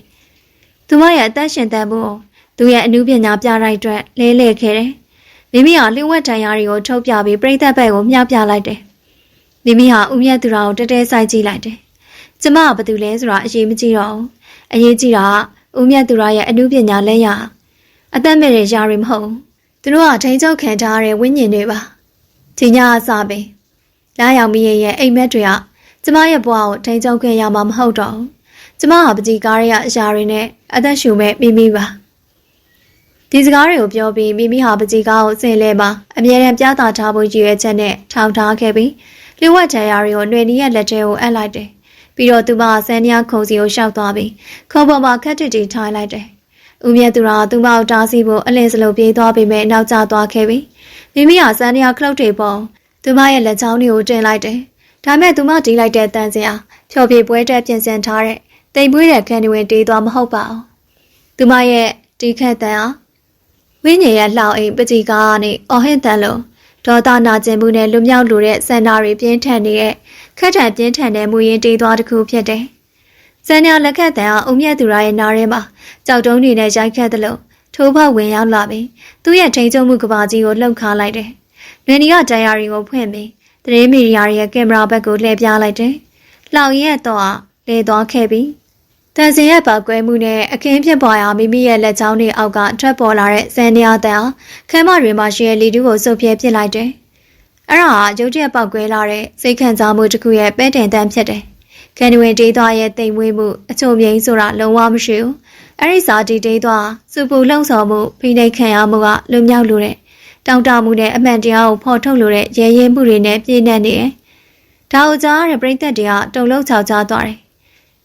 အဲ့ဒါလာရောက်မီရဲ့အမြဲတစေတည်ငြိမ်ပြီးစီးမြင့်ကြတဲ့ဖော်ပြမှုနဲ့လုံးဝစန့်ကျင်ဘက်ဖြစ်တယ်။ဒါအမှုပညာတစ်ခုရဲ့ဝိညာဉ်ရေးရာပုံကံမှုဖြစ်တယ်။ဦးမြတ်သူရအစင်ပေါ်မှာဝိညာဉ်ရဲ့လှောင်ရီပကြီးကားပြီးမှရက်နေသူ့ရဲ့နာမည်ကုန်တဲ့သူ့ရဲ့ထိန်းချုပ်ထားမှုကဘာကြီးတစ်ခုလုံးစံနှရောက်တဲ့တိုက်စားမှုကိုခံနေရတယ်။သူသက်သွင်းခဲ့တဲ့ဖန်တီးခဲ့တဲ့အမှုပညာလက်ရာသူ့ကိုပြန်လဲတိုက်ခိုက်နေတာပဲဖြစ်တယ်။တော်လိုက်တော့ငါမင်းကိုတားခိုင်းထားတယ်။ရက်လိုက်ဦးမြတ်သူရစံနီယာစီကိုပြေးသွားပြီးမိမိကိုဆွဲခေါ်ဖို့ကြိုးစားလိုက်တယ်။ဒါပေမဲ့မိမိဟာဦးမြတ်သူရကိုဂရုမစိုက်ပဲဆက်လက်တီးခန့်နေတယ်။သူမရဲ့လက်ခတ်တန်တွေကပို့ပြီးပြင်းထန်လာတယ်။အဆုံးသတ်မှာစံနီယာခလုတ်တွေကိုစိတ်အားပြင်းပြစွာရိုက်ခတ်လိုက်တဲ့အခါအဲ့ဒီဒေးသွားနာကျင်ပွဲအော်တန်လိုထွက်ပေါ်လာတယ်။ဒေးသွားရသွားနဲ့တပြိုင်နက်နွေနီကမိုက်ခရိုဖုန်းကိုဆွဲယူလိုက်ပြီးလျှို့ဝှက်တန်ရာတွေကစာမျက်နှာတချို့သတင်းသမားတွေကိုပြသရင်အတန်ကြဲကြဲနဲ့ပြောလိုက်တယ်။ကျမဖခင်ကလာရောက်မီရဲ့တကယ်ဘဝကိုဖျောက်ဖျက်ခဲ့တယ်။သူမရဲ့ပကြီးဆွဲခြင်းနဲ့စိတ်ဆန္ဒကိုပိတ်ဆို့ပြီးဂီတနဲ့ပတ်သက်တဲ့သူ့ရဲ့အိမ်မက်တွေအတွက်သုံးခဲ့တယ်။သူမရဲ့ကြံရာတွေထဲမှာသူမဟာဘလို့လူမြောက်ဖို့ကြိုးစားခဲ့ကြောင်းဘလို့စိတ်ပိုင်းဆိုင်ရာဖိစီးမှုခံစားခဲ့ရကြောင်းရေးထားပါတယ်။ပြီးတော့သူပြောက်ခွဲသွားတဲ့နောက်ကွယ်ကလှုပ်ဝက်ချက်မိုးမေဟာနှွေနှိပေမှာရန်နေညဲ့ရီဝဲတက်လာတယ်။သူမတို့ဟာလောင်အေးရဲ့သားကောင်းတွေအားလုံးအတွက်ပြောဆိုနေတာဖြစ်တယ်။ဦးမြတ်သူရာပကြီးကားကိုဖျက်ဆီးမြသမီးတူနဲ့သမီးစစ်တွေရဲ့ရွယ်တူတွေရဲ့ဆွဆွဲချက်တွေကိုတားဆီးမြဖြစ်နေတယ်။သူ့ရဲ့ကြီးမားတဲ့ကွန်ပုတ်ကအခုခါပြုတ်လဲနေပြီ။ရုတ်တရက်ကျောင်းရဲ့လုံခြုံရေးအဆောင်တွေဟာအိမ်တော်တွေနဲ့တူခမ်းမတွေကိုအလင်းမြန်ဝင်ရောက်လာပြီးဦးမြတ်သူရာမိမိကိုဖမ်းဆီးဖို့ကြိုးစားတယ်လို့ပြုမှုလိုက်တဲ့အခါမိမိဟာနောက်ဆုံးလှုပ်ရှားမှုကိုလှုပ်လိုက်တယ်။မိမိဟာစံရခုံပေါ်ကနေခုန်ဆင်းပြီးစင်ပြေနောက်ကွယ်ကိုပြေးဝင်သွားတယ်။အဲဒီချိန်မှာသူမရဲ့ခါဦးမြတ်သူရရဲ့ပိုင်ဆိုင်မှုစာချုပ်စာတမ်းတွေပါတဲ့အိတ်ပြုတ်ကျသွားတယ်။နွေနီကအဲ့ဒါကိုလင်းမြန်စွာကောက်ယူပြီးသတင်းသမားတွေရဲ့လက်ထဲကိုထိုးထည့်လိုက်တယ်။ဒီစာချုပ်တွေကဦးမြတ်သူရရဲ့ចောင်းသားတွေပေါ်ဘယ်လိုထိန်းချုပ်ထားရဲဆိုတဲ့သက်သေတွေပါ။ဦးမြတ်သူရမိမိနောက်ကိုလိုက်ဖို့ကြိုးစားပေမဲ့ပြည်သက်ကြားထွက်ပေါ်လာတဲ့သတင်းသမားတွေကမိကွန်းတွေနဲ့ဝိုင်းရံပိတ်ဆို့လိုက်တယ်။သူ့ရဲ့မျက်နှာရဲလာပြီးဒေါသတကြီးနဲ့စင်ပေါ်အားစင်ဖို့ကြိုးစားတယ်။ အဲ့ဒီချိန်မှာမိမိဟာစင်မျက်နှာကွယ်ကအပြေလွှာထွက်လာပြီသူမရဲ့မေရှိရဲ့ဈေးရုံစီကိုဥတီသွားနေကြောင်းလုံခြုံရေးအဆောင်တွေမသိလိုက်ကြအောင်မိမိဟာသူမရဲ့မေကိုလုံခြုံအောင်ထားပေးဖို့ကလေးကိုမကြိုးပေါက်ခဲ့ပါဘူးသူမဟာသူမရဲ့မေကိုလုံခြုံစေပြီးမှသူ့ရဲ့ရွေးချယ်မှုနဲ့လူမြောက်ရေးကိုဆောင်ရွက်ခဲ့တာဖြစ်တယ်ဦးမြတ်သူရရဲ့နာမည်ကုန်သတင်းပြိုလဲသွားပြီလူဝက်ချက်ပေါက်ကွဲသွားပြီမိမိဟာအမှုပညာရှင်တူဖြစ်ရွေးချယ်ပြီးလူမြောက်သွားပြီမိမိဟာကျောင်းဝင်းကြီးရဲ့တောက်ပတဲ့အလင်းရောက်နေတဲ့လူမြောက်ကစေယုံစီကိုအသက်ကုန်အောင်ပြေးလွှားနေတယ်သူမရဲ့နှလုံးသားထဲမှာရဲရင်တဲ့အမှုပညာလဲရရဲ့ကျင့်နှံ့မှုတဲ့တူချင်းရတဲ့မိခင်အတွက်စိုးရိမ်စိတ်တွေရောထွေးနေဦးမြတ်သူရသူမရဲ့မိကိုတခုခုပြုတ်လုံးမအောင်သူမစိုးရိမ်နေမိစေယုံရဲ့အထူးခန်းမဆောင်မှာမိမိဟာအမေရဲ့အခန်းတကားကိုဖွင့်ဝင်လိုက်တယ်။သူမရဲ့မိဟာဂရင်ပေါ်မှာသတိလစ်နေစေဖြစ်တယ်။ဒါပေမဲ့အခန်းရဲ့တနေရာမှာအပြောင်းလဲတစ်ခုကိုမိသတိထားမိလိုက်တယ်။အမေရဲ့ဂရင်ဘေးစပွဲပေါ်မှာဓာတ်ပုံဟောင်းတစ်ပုံကိုတင်ထားတယ်။အဲ့ဒီဓာတ်ပုံထဲမှာမိရဲ့အမေကငယ်ရွယ်နူးပြိုနေပြီးသူမနဲ့တူရက်တရဲ့အမျိုးသားတူကိုတွေ့ရတယ်။အဲ့ဒီမျိုးသားပကြီးဆွဲကိရိယာတွေကိုကင်ဆောင်ထားပြီးသူ့ဘေးမှာပကြီးကားတစ်ချက်ရှိတယ်။အဲ့ဒီမျိုးသားဦးမြတ်သူရမဟုတ်မိသမီးရောက်လာပြီလားအခန်းရဲ့တောင်ကျောကဆရာဝန်ဝတ်ဆောင်တဲ့လူတူထွက်ပေါ်လာတယ်။သူဟာမိမိရဲ့မေကိုဂယူးဆိုင်နေတဲ့ဆရာဝန်ဖြစ်တယ်။အဲဒီဆရာဝန်ရဲ့မျက်ဝန်းထဲမှာကျင်နာမှုတစ်ခုရှိတယ်။ဒေါက်တာကျမမေဘေးကင်းတယ်မဟုတ်လား။ဦးမြတ်သူရစိတ်မပူပါနဲ့။ဦးမြတ်သူရသမီးမေကိုအချိန်လေးဆိုးရအောင်ဘယ်တော့မှမလုံးနိုင်ပါဘူး။ဆရာဝန်ကပြန်ဖြေလိုက်တယ်။သူဟာစပွဲပေါ်ကဓာတ်ပုံကိုလှမ်းယူလိုက်တယ်။ဒီပုံတွေကအမျိုးသားသမီးရဲ့ဖေးရင်ပါ။ပကြီးကြတူပေါ့။မိမိဟာတက်ရှူရက်သွားမတက်ခန်းစားလိုက်ရတယ်။ဒါဆိုဦးမြတ်သူရကျမဖေးမဟုတ်ဘူးပေါ့။မဟုတ်ဦးမြတ်သူရသမီးမေရဲ့အတိတ်ကချစ်သူပဲ။သူကဂီတကိုဆွဲလန်းပြီးသမီးမေကိုသူ့ရဲ့အိမ်မက်တွေအတွက်ထိန်းချုပ်ဖို့ကြိုးစားခဲ့တယ်။သမီးမေကလွတ်မြောက်ဖို့ကြိုးစားပေမဲ့ဦးမြတ်သူရသူ့ကိုဆက်သွယ်လို့မရအောင်ဒီစင်းကိုမှနှုတ်ဝက်ပြီးထားခဲ့တာ။ဒါဆိုကျမရဲ့ဖေးရင်အောင်ဆရာဝန်ကမြဲတွေဝဲတက်လာရင်ဖြေလိုက်တယ်။သမီးရဲ့ဖေးရင်ကလွန်ခဲ့တဲ့တစ်နှစ်ကလမ်းခွဲခြင်းရဲ့နာကျင်မှုကြောင့်ဆုံးပါသွားခဲ့ပြီ။သူဟာဦးမြတ်သူရရဲ့ထိန်ချုပ်မှုအားနဲ့သမီးမေကိုကယ်တင်ဖို့ကြိုးစားရင်စိတ်ထန်ရတဲ့ဖိစီးမှုတွေကြောင့်လဲကျသွားခဲ့တာ။သမီးမေရဲ့အခြေအနေကလည်းသူ့ရဲ့ဆုံးရှုံးမှုကြောင့်ဆိုးရွားသွားခဲ့တာပဲ။ဦးမြတ်သူရအဲ့ဒီမှန်တရားကိုဖုံးကွယ်ပြီးသမီးကိုသူ့ရဲ့ဂီတ project အတွက်သုံးဖို့ကြိုးစားခဲ့တာ။မိမိဟာသူမရဲ့ရှင်ထဲမှာမိတောင်ပေါက်ကွဲသလိုခံစားလိုက်ရတယ်။ဦးမြတ်သူရသူမရဲ့ဘဝသူမရဲ့သမီးစစ်စစ်လာရောက်မိရဲ့ဘွားကိုသားမကောင်သူမရဲ့အဖေရဲ့အသက်ကိုပါဖျက်ဆီးခဲ့တာဖြစ်တယ်။အဲ့ဒီချိန်မှာမိရဲ့မိအားလက်ချောင်းတွေကိုအနေငယ်လှုပ်လိုက်တယ်။မျက်လုံးတွေဖြည်းဖြည်းချင်းပွင့်လာတယ်။သူမဟာမိကိုမြင်တဲ့အခါမျက်ရည်စီးကျလာတယ်။မိသမီးလေးလုံမြောက်သွားပြီလား။သူမရဲ့တန်အားတိုးလွန်းလာတယ်။မိဟာအမေရဲ့လက်ကိုတင်းတင်းဆုပ်ခိုင်းလိုက်တယ်။ဟုတ်တယ်မေ။သမီးလုံမြောက်သွားပြီ။သမီးအမေကိုလုံခြုံစေဖို့ကတိပေးခဲ့တယ်။သမီးရောက်လာခဲ့ပြီ။သူကသမီးကိုစံနေရာတီးခိုင်းခဲ့တယ်မဟုတ်လားငါတောင်းပန်ပါတယ်သမီးရပါတယ်အမေ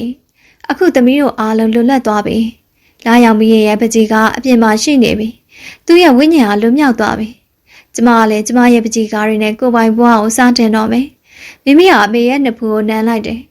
ဦးမြတ်သူရရဲ့ထိန်ချုပ်မှုခွင်းဆက်တွေပြတ်တောက်သွားခဲ့ပြီသူမဟာစံနေရာလက်ခတ်တမ်းမဟုတ်နဲ့ပကြီးကားရဲ့အကြောင်းသွေးနဲ့လွတ်မြောက်ရေးတန်စင်ကိုတီးခတ်နိုင်ခဲ့ပြီနောက်ဆုံးခန်းမှာကျောင်းပွဲတော်ရဲ့နောက်ဆက်တွဲသတင်းတွေ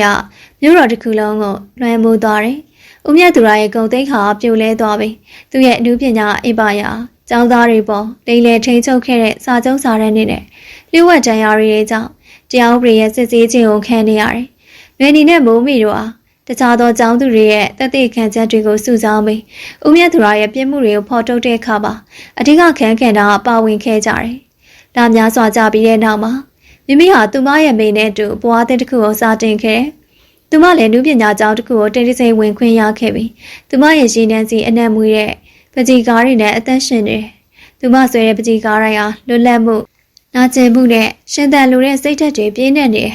။တရက်မှာမိဟာသူမရဲ့ပကြီးကားတွေပြပွဲလေးကိုကျင်းပခဲ့တယ်။ပကြီးကားထဲမှာဝိညာဉ်ရဲ့တောင်းရုံအလဲတက်တဲ့မှာတင်ပြထားတယ်။အဲ့ဒါသူမရဲ့လွတ်မြောက်ရေးကိုစတင်ခဲ့တဲ့အနုပညာလက်ရာဖြစ်တယ်။ပြပွဲကိုလာရောက်တဲ့သူတွေထဲမှာနွေနီနဲ့မုံမေတို့လည်းပါဝင်တယ်။သူတို့ဟာမိကိုဂုဏ်ပြုပေးခဲ့ပြီးသူတို့သုံးစလုံးဟာဦးမြတ်သူရရဲ့လှောင်ရလွတ်မြောက်ခဲ့တဲ့မိတ်ဆွေတွေဖြစ်ကြတယ်။အဲဒီတိတ်မှာမိဟာစံတရားခုံကိုမတီးခတ်ခဲ့ပါဘူး။သူမရဲ့လက်ချောင်းတွေက